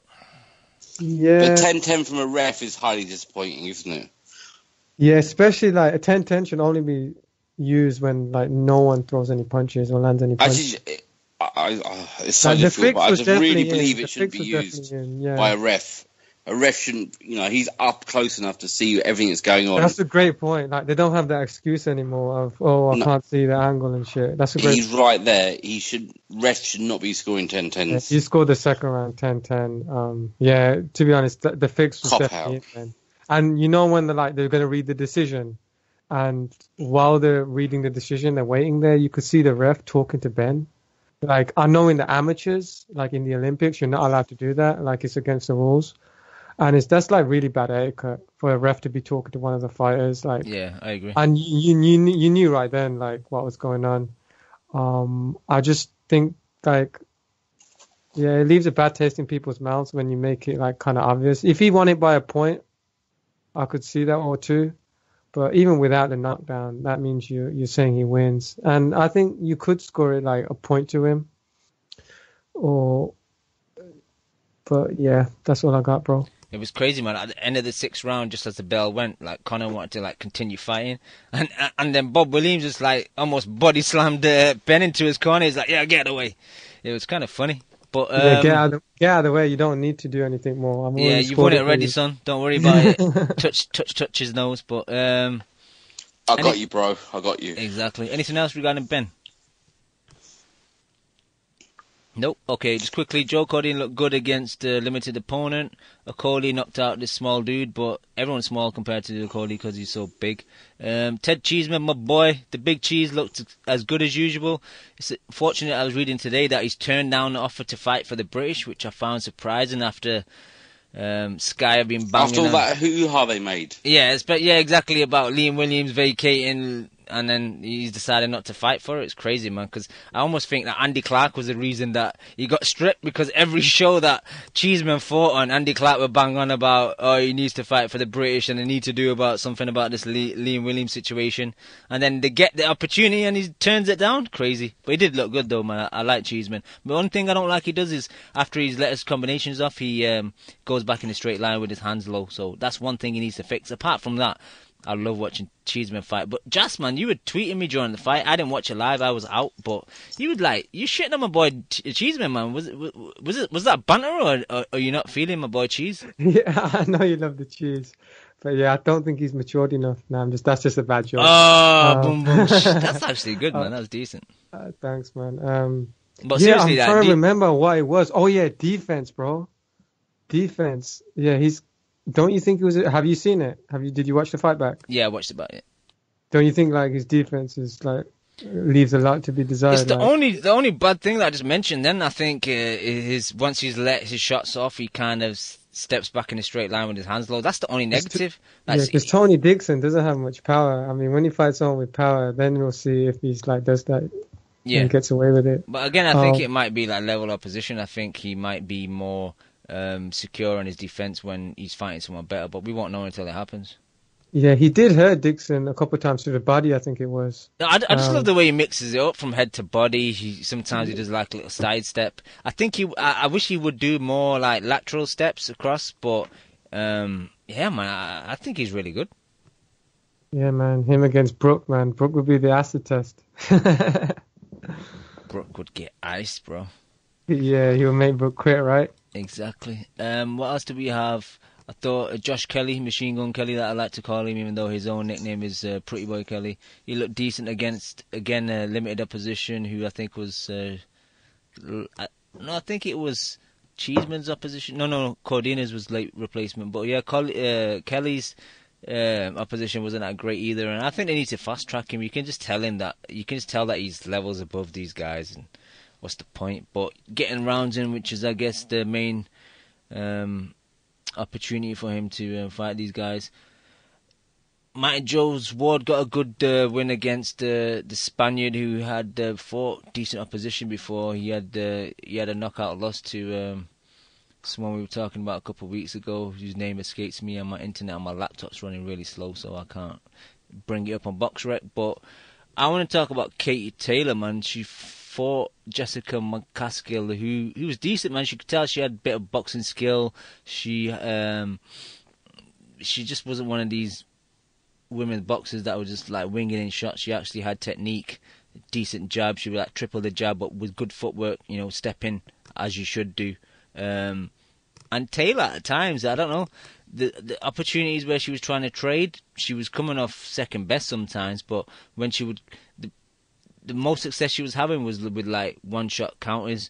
Magaska would kind of throw a lead right, Katie would just slip and then counter it, and she was doing very well with that. Whether she got bored of that technique and then wanted to tear it up a bit, I'm not sure, but that's what she ended up doing at times, and then she was getting caught with silly shots. At one point, I think in the sixth, she kind of got stunned, just as she was trying to lean out of a counter. She got caught with she got hit with a hook. Yeah, she got caught, with like a wide left hook, and yeah, man. After that, I had it. I think up until the seventh, I had it even. Oh, really? Katie had didn't she get a point deducted for holding? Holding. So then I had it even up to that point. But then, Katie took the 8th, 9th, and 10th, and then kind of won comfortably. But not an easy fight for her. She took a lot of shots unnecessarily, I thought. Yeah. Did you watch it? Yeah, man. Yeah, well, I saw the whole thing. I scored it. Matter of fact, I gave it to Taylor by 1 round, 1 point in the end. Early on, I thought she was just a little bit too quick for McCaskill, and that she was able to kind of flurry and move and stick and move and stuff. But when McCaskill was able to close the distance on her and actually kind of trade with her a bit, McCaskill really got the better of it. I thought that she was just physically stronger than Taylor, and so it behooved Taylor to keep on trying to use the entirety of the ring in order to kind of force McCaskill to chase after her, because she was the naturally quicker of the two, both with her feet and with her hands. But McCaskill, like almost like a Khan versus Maidana, like Taylor be like the Khan in this situation, McCaskill being like the Maidana. She would kind of throw these kind of wide looping shots and everything, and she was able to kind of catch Taylor at the end of them a bit here and there. And I thought, she shook up Taylor a couple of different times, but ultimately I think McCaskill left a little bit too much to be desired in the last couple of rounds, because I wound up scoring the 8th and the 9th for Taylor, and then I gave McCaskill the 10th, but it was just a little bit too little, too late for her to actually get the decision for me. But the judges had it way too wide, though. To me, this was a very, very close fight. 2 of them had it by 5, and 1 had it by 7. Yeah, like you said, the 8th and the 9th, I think that's when Taylor was starting to box and move. But then 10th, she's resorted to just banging it out. I don't know why that was. Maybe she just wanted to put on a show. I think that's what it is. I think she wants to impress and be involved. She's headlining her first show, but McCaskill did well for someone who's got less backing. She's a part-time boxer. She works at a bank. She was using her physicality up close. She was marching forward. Both of them showed great chins, especially McCaskill. But Katie Taylor was just too quick. The coordination was just better, the hand and foot coordination. And like you said, Cam, she was just one punch, counter punch, and then move. That's when she looked good. Yeah. I think she needs to buy a new outfit, though. I swear she's wore that same one for all of her fights, man. Come on, Eddie, man. Dip into your pockets and get a new... She gets paid, man. Her sponsors need to come up with something else. Yeah, man. You need to go to Susie Wong, man, and then get a new outfit or something. But are we all done on last week's boxing content? Yeah, I'm looking at the card. Okoli knocked out... You went through that, right? Okoli knocked out Sousa, a shorter guy, who actually took Nathan Gorman rounds. Yeah, I heard about that, yeah. Yeah. Okoli looked good, man. But when you find a shorter guy, you might just look good against him because just the dynamics of the fight. Everyone's short against Okoli, though. He's so tall, but I don't know. I think he's a knockout waiting to happen, and I think Chamberlain beats him. So yeah, he was calling out Chamberlain. He's like, if you don't fight me February 3rd, don't ever speak my name again. Yeah, man. I hope that fight happens. Yeah, that'd be a good fight, man. It's good that Hearn's pushing these. We give him a lot of shit, but he's pushing the matches. He pushed O'Hara Davis to fight Josh Taylor, and now he's pushing these two guys to fight each other. Josh Kelly fought a guy who was just in survival mode from the get-go, and that's it. Yeah. Yeah, well, I'm looking forward to seeing Kelly against someone better, man. But okay, Leon, let's talk about some news. Let's talk about Mikey Garcia versus Sergey Lipinets, man. I don't know. It's not a good fight for me.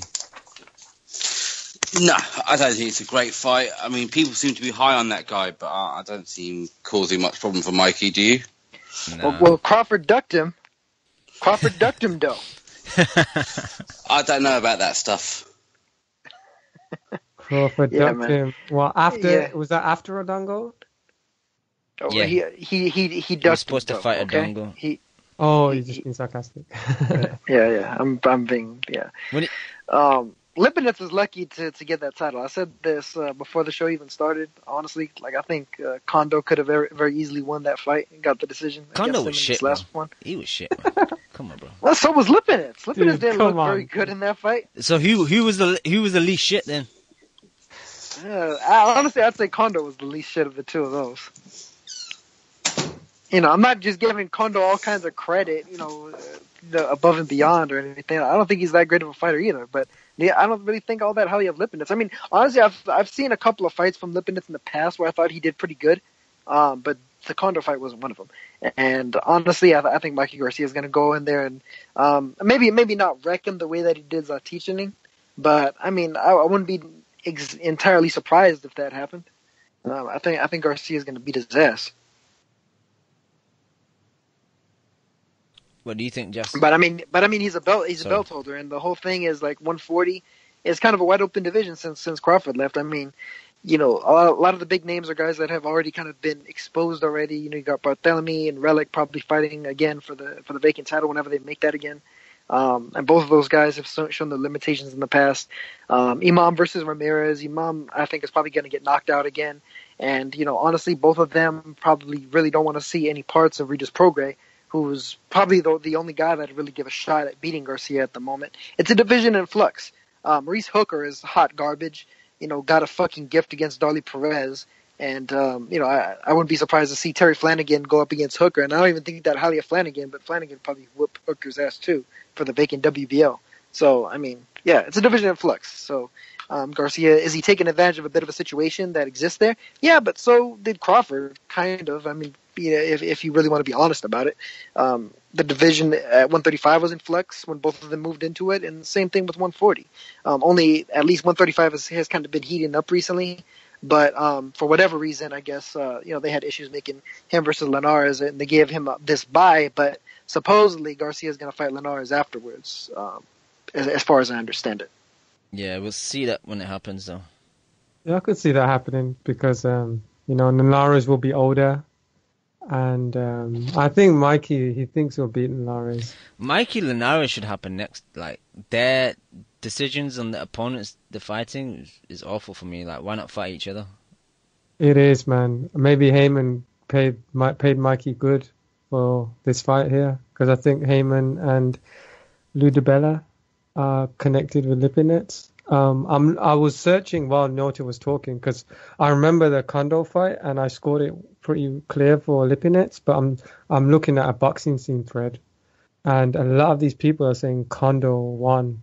I'm like, it's like crazy. I scored that for Lipinets clearly. I thought Kondo missed a lot. I was impressed with Lipinets' like versatility because normally like before that fight he was fighting on the front foot, like people would just be scared of his power. But Kondo has an amazing chin, as like a lot of Japanese fighters do. And he was taking Lipinets' shots. But I thought Lipinets showed good, decent movement. I mean, for a guy who's a front foot fighter and good boxing IQ. I think Lipinets against Mikey Garcia isn't a bad fight. But the problem is like Mikey just does everything better than Lipinets. But I don't think it's as bad as people say. I mean, it's not like there's that many guys that Mikey can fight. I mean, of course, there's all the champions, and there's Linares, but apparently the business wasn't good with Golden Boy for that fight. But I'm sure they'll fight next. I think boxing fans have been a bit harsh with this fight, if I'm being honest. I mean, Lipinets is a good fight, bro. Hopefully it does happen next, but I don't know. I've seen Lipinets a few times. He's okay. The only thing I don't like he does, everything's loaded up, and his combinations are not like fast combinations. They're like delayed combinations, so you throw like a right hook to the body, left hook to the body, right hook to the body, left hook to the body. And there's too many opportunities for countering. Like, Mikey's just going to throw that right hand down the middle, I think it's probably going to be similar to the Zlatan fight. I think he probably stops him. Yeah, I remember watching like some footage of him, and like he's like very low output guy. Doesn't have a great gas tank either, and he's like sort of like he fights on the front foot and he tries to like catch and counter. That's his style. Yeah. All right. Anyone else regarding Mikey versus Lipinets? No. No, man. Leon, just reading on Boxing Scene earlier on today, talking about possibly Kovalev versus somebody who I can't pronounce and I've not heard of, Mikhail Haklin, and Bivol versus Barrera, man. That's a good fight. The second fight, yeah, I think that's decent. I'm not really. I don't care about that Crusher fight. Yes. Bivol Barrera.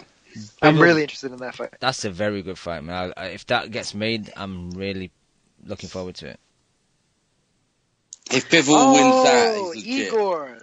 Igor Mikhalkin. Oh, God, I've seen this guy before. Neil's seen everyone. Of course you have, Neil. So you do nothing else apart from watch boxing. I haven't seen him in a while, though. Like, he used to be on a couple of undercards. I forgot who against, or whose undercard it was, but Kovalev should beat him. Yeah, but it's all about Bivol Barrera. That dude. Who would you favour, Leon? Bivol Barrera? Yeah. I'm going to pick Bivol because, I'm riding that train until it crashes and burns. But, it's a 50-50 fight, isn't it? As in, I believe Bivol's the better fighter, but we just don't know yet to say it's not a 50-50 fight. Because Barrera, for his faults, is a battle-hardened guy now. Yeah, he's vulnerable, but he's got a lot of experience. Exactly. Yeah, he stays calm under pressure. He if kind of Bivol beats him, that's impressive. The thing is, like, in that fight, Bivol probably drops him, and then we'll probably see the best of Barrera. That's what normally happens. He always gets dropped and then turns into a beast. Yeah. Yeah, well, let's see it happen, man. It's a great fight. Yeah. What do you think, Joss? Yeah, it's a good fight. I favour Bivol because Barrera's chin. I mean, he has been dropped, but like you said, once he has been dropped, I think that's going to be his undoing, though. Once he gets dropped, he starts to go on the attack. And Bivol's got like a piston right hand, man. Like, his right hand's insane. He's got really good speed.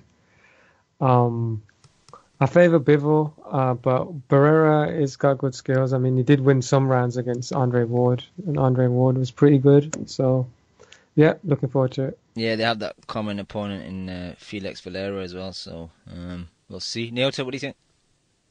Yeah, it's a great fight, man. I think Barrera's improved over the fights that he's had since Ward. Although with Bivol, I honestly think Bivol is just technically better schooled than the guys that Barrera's been fighting recently. So I'm more prone to agree with Jazz with regard to, even though I think Barrera will, get up and kind of show the best of what he's got, I think that might wind up being his downfall because he'll be kind of playing right into to Bivol's hands and trying to exchange with him, and he might get dropped a couple of times and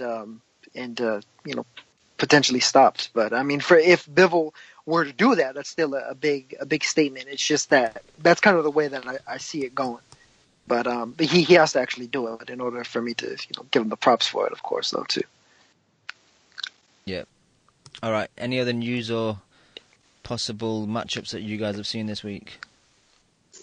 Nah, nothing really. No news. Tyson Fury's back. That's it. Actually, I saw on BBC, which is, I know it's not the greatest place for boxing, but they're saying, Josh was saying that Parker fight's closer, isn't he? I thought you were going to say the sports personality of the year thing. No, I don't pay no heed to that shit. They're coming close to making a deal for the rematch between Neri and Yamanaka. I know that. Yamanaka's going to get beat again. But I give him props for wanting to fight the guy again. But I just can't see him. I just can't see him winning. Neri's too much of a beast. If he can stay clean though, now Yeah, it was the beef. Yeah, man. He needs to become vegetarian, and that'll solve his problems. Yeah, for sure. And then Daigo Higa versus Moises Fuentes got signed. That'll be an easy one for Higa, I think. I mean, Fuentes is very dangerous in the early rounds, though. He's got a lot of first-round knockouts to prove it, which is, relatively rare for, strawweight, light flyweight level fighters. But I think he's just too much of an animal for him, man. Yeah. And 14-0 with 14 knockouts will likely become 15-0 with 15 knockouts. Yeah, that's a decent fight. And when's it signed for? February, I think it was. Yeah. Yeah. Anything else, guys? No, nothing else, man. No. I just got to shit on Rigo real quick. His hand was not even broken. It was bruised. Oh, shit. That's like the worst. Did you see that X-ray that they put out of like some person that looked like he got into a motorcycle crash or some shit? No, what was this? Well, like, I forgot who, like, some of the sports writers were saying, like, oh, Rigo didn't break his fucking hand. And Rigo's Twitter, or whoever runs it, put out some x-ray of somebody's hand that looked like it was fucking, like, mangled beyond, like, recognition. Like, what? What were they like, trolling? There's were they no trolling, way or? that happened. Yeah, Huh? trolling. They were Say trolling. what? They were trolling. Yeah, maybe. Yeah. I don't know. That's fucking retarded. But, oh yeah, and then, Quadras versus Arroyo got signed for Superfly 2. It's going to be the main co-feature as it stands currently, anyway. Quadras should beat Arroyo reasonably handily, but I mean Arroyo's a knockout puncher, so and Quadras is the type of fighter that gives you some opportunity to catch him if you can time him. Yeah. So at least from that perspective, it's a pretty interesting fight, and I think Quadras will probably have to be a little bit more wary of this guy. He's not going to just be able to swarm him like he did Gonzalez or like Carmona. With his speed. I'm high on the main fight, Rungvisai versus Estrada, but I don't know. This card doesn't have the same effect Superfly 1 did, so calling it Superfly 2... And you know who I want to blame for it is Kalya Fai. Yeah, diss him, man. Shit on him, Naoto. For ducking everybody. Exactly. He's basically just ducking the whole division, really. Exactly. But yes, it doesn't have the same... I mean, you can maybe blame on Kaz, too, or Bob Arum for signing on Kaz, but... I mean, for him, he's kind of doing what he's supposed to do and like trying to get the most money for the opportunities that stand. And I mean, who knows? Maybe Bob Arum is holding such a grudge against HBO. He's like saying, "Fuck it, I'm just gonna steal their little flyweight project right under from them, and just sign a cost and then move all the guys over here." It wouldn't surprise me, man. Like Bob looks like the type of motherfucker that holds grudges. So.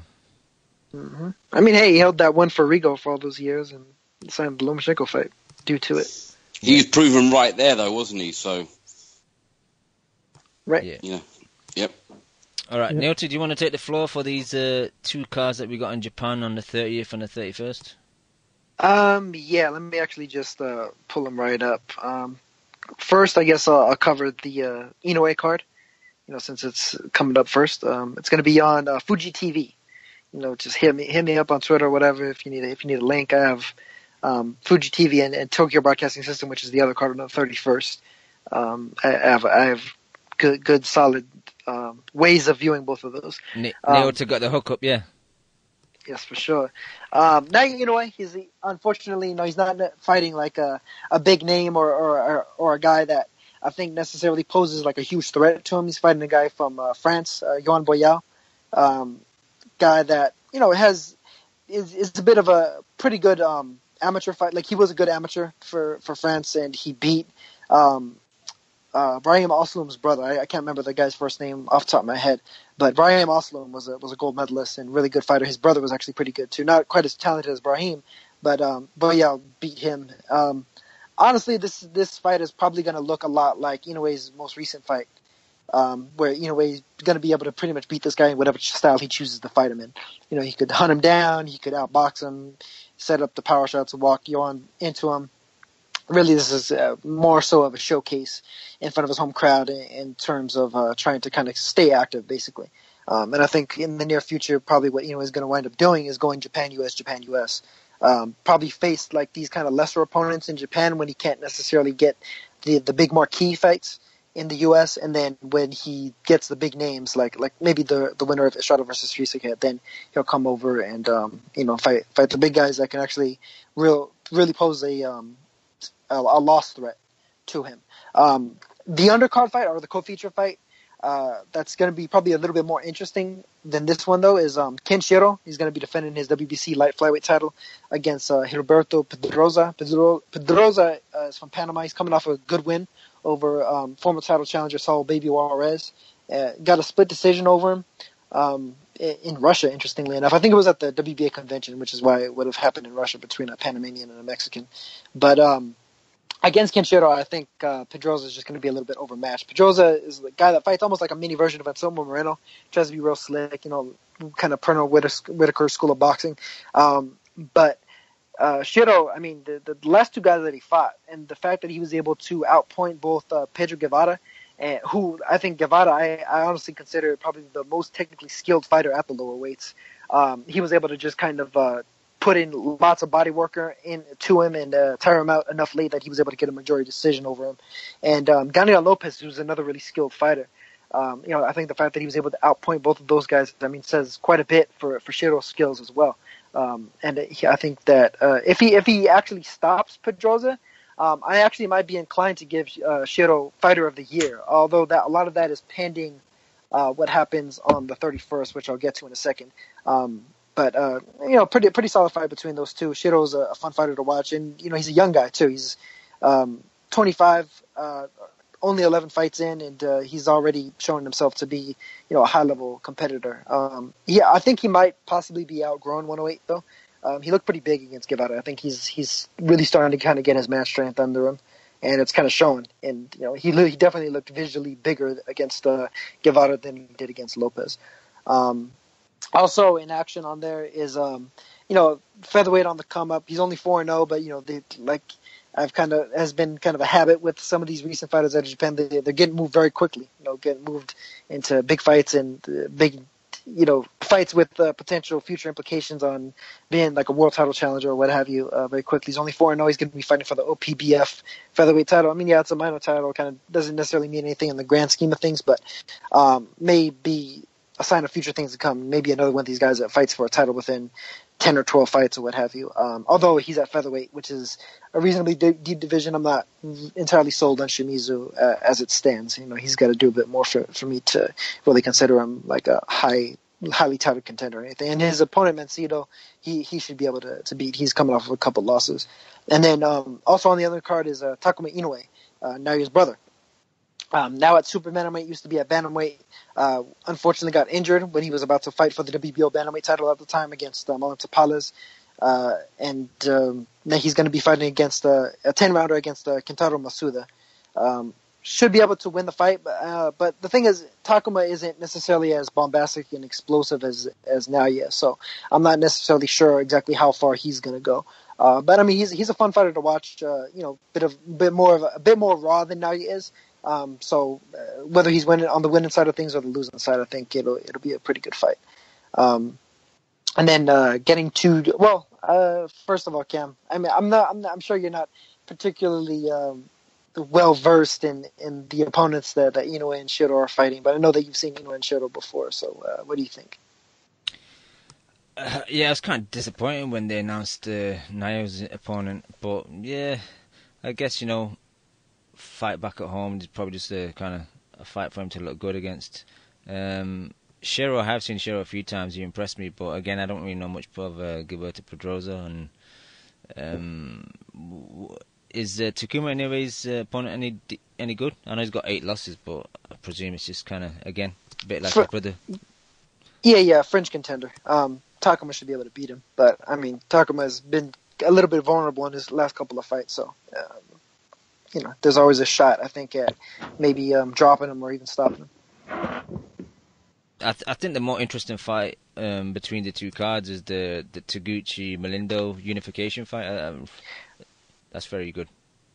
Yeah, it's an excellent fight, and this is exactly the fight that I was referring to earlier. This one is going to be the next day on Sunday, the 31st. It'll be pretty much the morning time for anybody that's watching in the U.S. or the UK, early morning for the U.S. anyway. And this is a great card, or this is a great fight because it's a great card also. But this fight in particular is very, very, very big. The winner winds up becoming the Ring Magazine champion because Tanaka just recently vacated his title. He was the number 1 fighter. Taguchi was number 2. Molina was number 3. So, of course, they move up 1 position. So the winner not only becomes the unified IBF and WBA champ. Molina currently has the IBF. Taguchi has the WBA. But the winner will also be the Ring Magazine champion. And so, you could say arguably lineal. The only thing is I would rate Shiro. I think the winner would have to fight Shiro to really, truly crown a lineal champion at the weight. And even though Shiro had, like I was saying, has those big wins over Guevara and Lopez, which are very good wins, Melindo has 2 very, very good wins. He knocked out Yagashi in the first round. Yagashi, former 3-title champ, the guy that Roman Gonzalez beat to become the flyweight champion, but just before he started being showcased on HBO and everything. And then he followed that up in his first defense against Hecky Butler. Hecky Butler, who's the former kingpin at 105, got upset by Byron Rojas in a very competitive fight. And Molina, Butler's one of those guys that, he's trying to pot shot a move. He's very slick, very difficult to kind of figure out. And Molina did enough to outpoint him. He got a split decision over him. A little bit controversial, as a split decision. Things like that will tend to get argued about. And Butler was trying to get a rematch, but once Tanaka left the division, it left the opening for unification between Taguchi and Melindo. And considering the fact that Melindo stepped up into it, I favored Taguchi going into the fight. Considering the fact that he's just such a high, he's a workhorse, and he's also very tall. He's 5'6", long arms and everything. But he fights almost more like a Margarito than he does like a Tommy Hearns. It's like he's really putting high pressure, high volume, using his size more so as leverage. As opposed to range, and just the high work rate of him makes me favor him. But Melindo is a guy that's a very heavy kind of counter punching power puncher, and so he's really wanting to see those openings. And Taguchi will give him plenty of openings. Ultimately, though, I think that Taguchi's chin is good enough, and Taguchi's proven it against Naoya Inoue. He was the first fighter to go the 10-round distance against Inoue. It was only a 10-rounder, and so I favor him in the fight. But if Melindo goes in there and beats Taguchi and beats him legitimately, whether it's by points or especially if he knocks him out, to me, I think Melindo will have done enough to get Fighter of the Year, considering the fact that not only according to myself, but I think according to people that are a bit more so in the know about the lighter weight classes, he'll have basically upset the odds 3 times in a row. Maybe 2 potentially by knockout if he's able to get it against Taguchi. But that's 3 very big wins against 3 very difficult opponents. Naota, 3 top tier guys. I've seen more of Taguchi than I have of Melindo. How does Melindo react to pressure? Reasonably well. Honestly, the most trouble that I've seen Melindo have more so is to guys that box and move. He actually tends to prefer a guy kind of coming at him, and that's actually kind of the way that he fought Butler. He forced Butler on the front foot as opposed to being on the back foot, and made him kind of chase after him. And he set up his counters based off of that. And he was able to knock Butler down in the 12th round of that fight because of it. So, I think it'll be a great fight. I think they kind of play into each other's strengths really well, and we're going to see a lot of really good exchanges pretty much from the opening bell, because Taguchi will be looking to put it on him just as he has in all of his past fights, and Melindo will, I think, relish the opportunities to try and counter and just use that explosiveness on Taguchi. So I think it's going to be a great fight either way it goes. I favor Taguchi in the fight, though. Yeah, I'm the same. Like, every time I've seen Taguchi, the output, the pressure, I think his left hook to the body is very impressive. And yeah, man, I'm favouring Taguchi, but like I said, I'm not seeing that much of Melindo, so we'll see. Yeah, I mean, Melindo's probably biggest name opponent was Juan Estrada, and Estrada, pretty handily outboxed him. That was actually Estrada's first defense after he beat Brian Valoria. And it was 2 fights removed from when he fought Roman Gonzalez. Melindo landed a couple of shots here and there on Estrada that actually kind of moved Estrada, because it just kind of shows you how heavy-handed Melindo can be. But overall, Estrada was just too technically sound for him. And Melindo's a big guy, even though he's way shorter than Taguchi. He's actually really the bigger of the two. He's fought at flyweight before. He's actually even missed the flyweight division limit before. Funny enough. But, it's at 108, so, who knows, maybe he'll come in drained, maybe Taguchi's pressure and volume will be too much for him and stop him. But, it's an intriguing fight, pretty much any way you slice it, because, Melindo's the heavier-handed, maybe physically stronger of the two, but Taguchi is, has high stamina, probably some of the best endurance that you could see from a fighter. I think it was against Landaeta, he threw over 100 punches around and stopped Landaeta in the 9th, and it was a really good fight. Yeah, I think that doesn't bode well then if he has really good stamina, because I know Melindo really struggled to make the weight last time against Butler. He had to go in the sauna and then you had to do the second weigh-in. Yeah, I mean, Taguchi did look a bit flat though. Literally a year before this fight will have taken place, he fought last year on New Year's against Carlos Canizales, and Carlos Canizales' constant movement and speed gave him a lot of trouble. So if Melindo is able to be a bit fleet-footed, he could give Taguchi some trouble as well. You know, they're both guys really that struggle with movement more than anything. So them kind of clashing at ring center or whoever, or if Taguchi's kind of pushing Melindo back and Melindo's just kind of sitting on his punches and firing back, I think it's a great fight. I think, your knowledge is good. I think you'll be the only one who has Melindo as your fight of the year. Should he pull it off? No one knows about it. There's a couple other people that I know about Melindo that might favor him. And that's the thing. Like, Melindo isn't a guy that I would even rate necessarily like he's like some kind of pound for pounder, like whether on the achievement basis or on the skill basis. But for what he will have done this year, that's 3 major wins over 3 world class level opponents. So to me, that really can't be denied. Yeah, but the Butler win is disputed. I mean, so that was a close fight. Yeah, that is true. But that's one thing that would count against him. I don't know if I probably won't. I don't know if Cam, you're gonna have a show next week or not. But I just want to say who my fight of the year is. My fighter of the year is Crawford because of the way he beat his opponents, and I think a close second is Nyota's favorite fighter, Lomachenko, for like showing really intelligent footwork against Rigondeaux. Like he wouldn't throw like from the outside because then Rigondeaux can just like lean back and come with his straight left. He would like position himself close to Rigondeaux and then pepper him with jabs and stuff. So it's really smart. And my fight of the year is AJ against Klitschko because of the drama involved, and it was such a big event. And yes, yeah. We'll probably cover the end of the year awards in the next show, right, Cam? Yeah, it's going to be mid-January, early mid-January. Oh, okay, cool. But that's me anyway. So yeah. Yeah. All right, cool. Naoto, anything else on this Japanese card? Yeah. I wanted to get to the other 2 fights on the Taguchi Melindo card because it's 3 world title fights. The other 2 fights are actually relatively evenly matched as well. That's why I think this is really a great card. It's probably one of the cards of the year, frankly. Sho Kimura, the man who managed to stop Zhou Shiming and become the WBO flyweight champion, is going to be fighting against the former WBC flyweight champion Toshiyuki Igarashi. Igarashi, incidentally, is the guy that Yegashi defeated to become the champion before Gonzalez then beat him to become. So, that's kind of how the lineage goes. It goes back to this guy Igarashi. Igarashi, honestly, I think is the more skilled of the 2.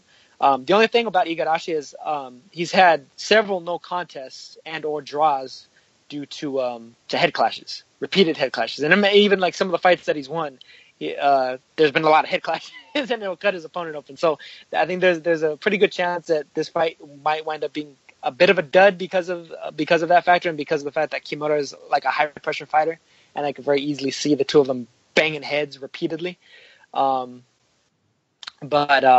It's tough to call. To me, it's a pretty even fight. I think Igarashi is a little bit more skilled of the 2, and maybe those head clashes will work to his advantage in the fight. So I think maybe I might slightly favor him versus Kimura, because I did think that Zhou Shiming was outboxing Kimura up until Kimura just kind of outconditioned him basically, and made Zhou call it a day after a couple of knockdowns, and then.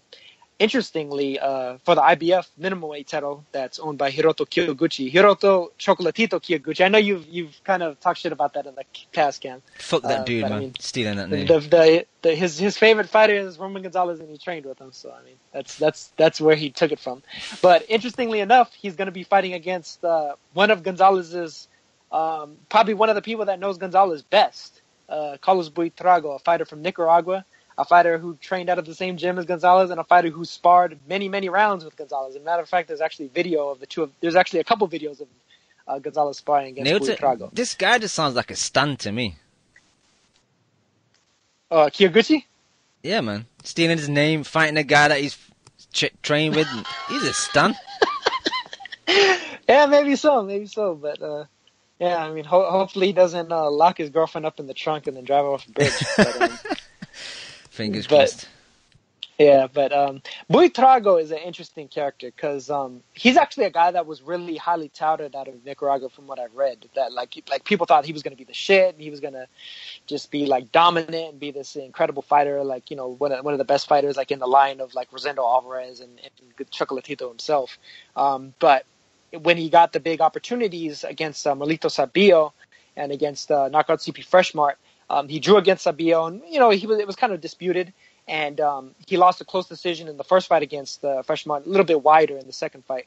But the thing is, it's almost like he would like play it a little bit too close to the chest, and he let a lot of counterpunching opportunities kind of go, unpunished, basically. Even though he showed himself to be like a real difficult opponent for both guys. So it's almost like he's underperformed in under the main stage. So I mean, this is a big opportunity for him. Hopefully he doesn't underperform again, because if he does fight to his strengths and fight similar to the way that he sparred against Gonzalez, he can beat Kyoguchi, and which would be a very big win, because honestly I think Kyoguchi and Wenheng Manayoten, the guy that's 49-0 from Thailand, are pretty much the two best fighters in the weight class right now. You know, to me that those are the top two. And I think Buitrago theoretically could beat both. It's really just a matter of letting his hands go. He's a fighter that fights in a style that I think a lot of people wouldn't necessarily think about with regards to fighters from Nicaragua, because I think they probably think more so of like a Gonzalez or like an Arguello. He fights out of a very Mayweather-esque style, shoulder roll, kind of Philly shell, looking to counter off of it, counter left hooks, check hooks, kind of pull counter right hands. He's a really good fighter. It's really just a matter of letting not only making the opponent miss, but making them pay. That's where he's kind of fallen short in the past on the scorecards. So, I think he'll be, at the very least, a very interesting test for Kyoguchi. Let's see if Kyoguchi's really able to live up to that name that he decided to take, or Stan or what have you. And, if Buitrago wins, then he'll have fulfilled some of that promise that a lot of people saw for him. Excellent. Anything else, Nato? No, that's it. All right, thank you. Leon's dropped off earlier.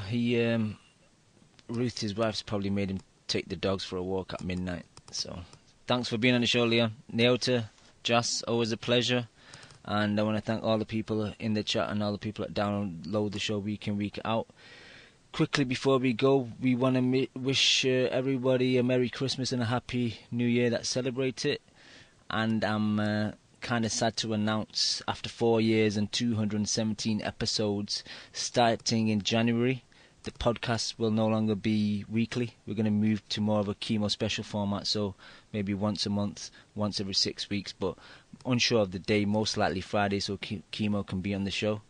And we just want to thank everyone that supported us throughout the show. It's been a good 4 years, man. Made a lot of new friends, have a lot of good banter with people on Twitter. People that I never met before, I never really conversated with, I kind of take as my friends now. So it's been excellent.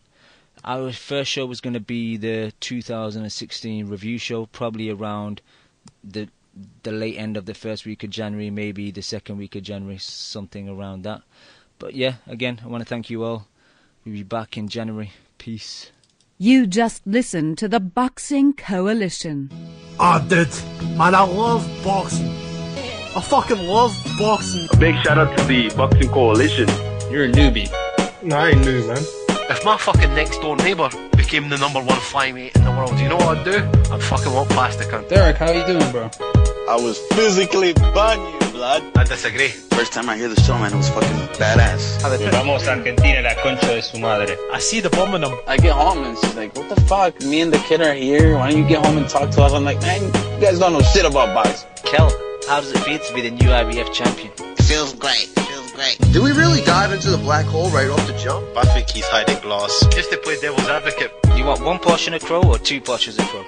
Give me 2 portions with a supersized fries and a large drink, please. I can't stand him, what? I'm Scottish. Cringe side? But you won't rush Anthony fucking fat ass Joshua, would you? He's not fat. How about you tell us what you weigh for your final thoughts? My weight? Thank you for listening to the Boxing Coalition. We are live every Monday, 10 p.m. to 1 a.m. UK time. 5 p.m. to 8 p.m. Eastern.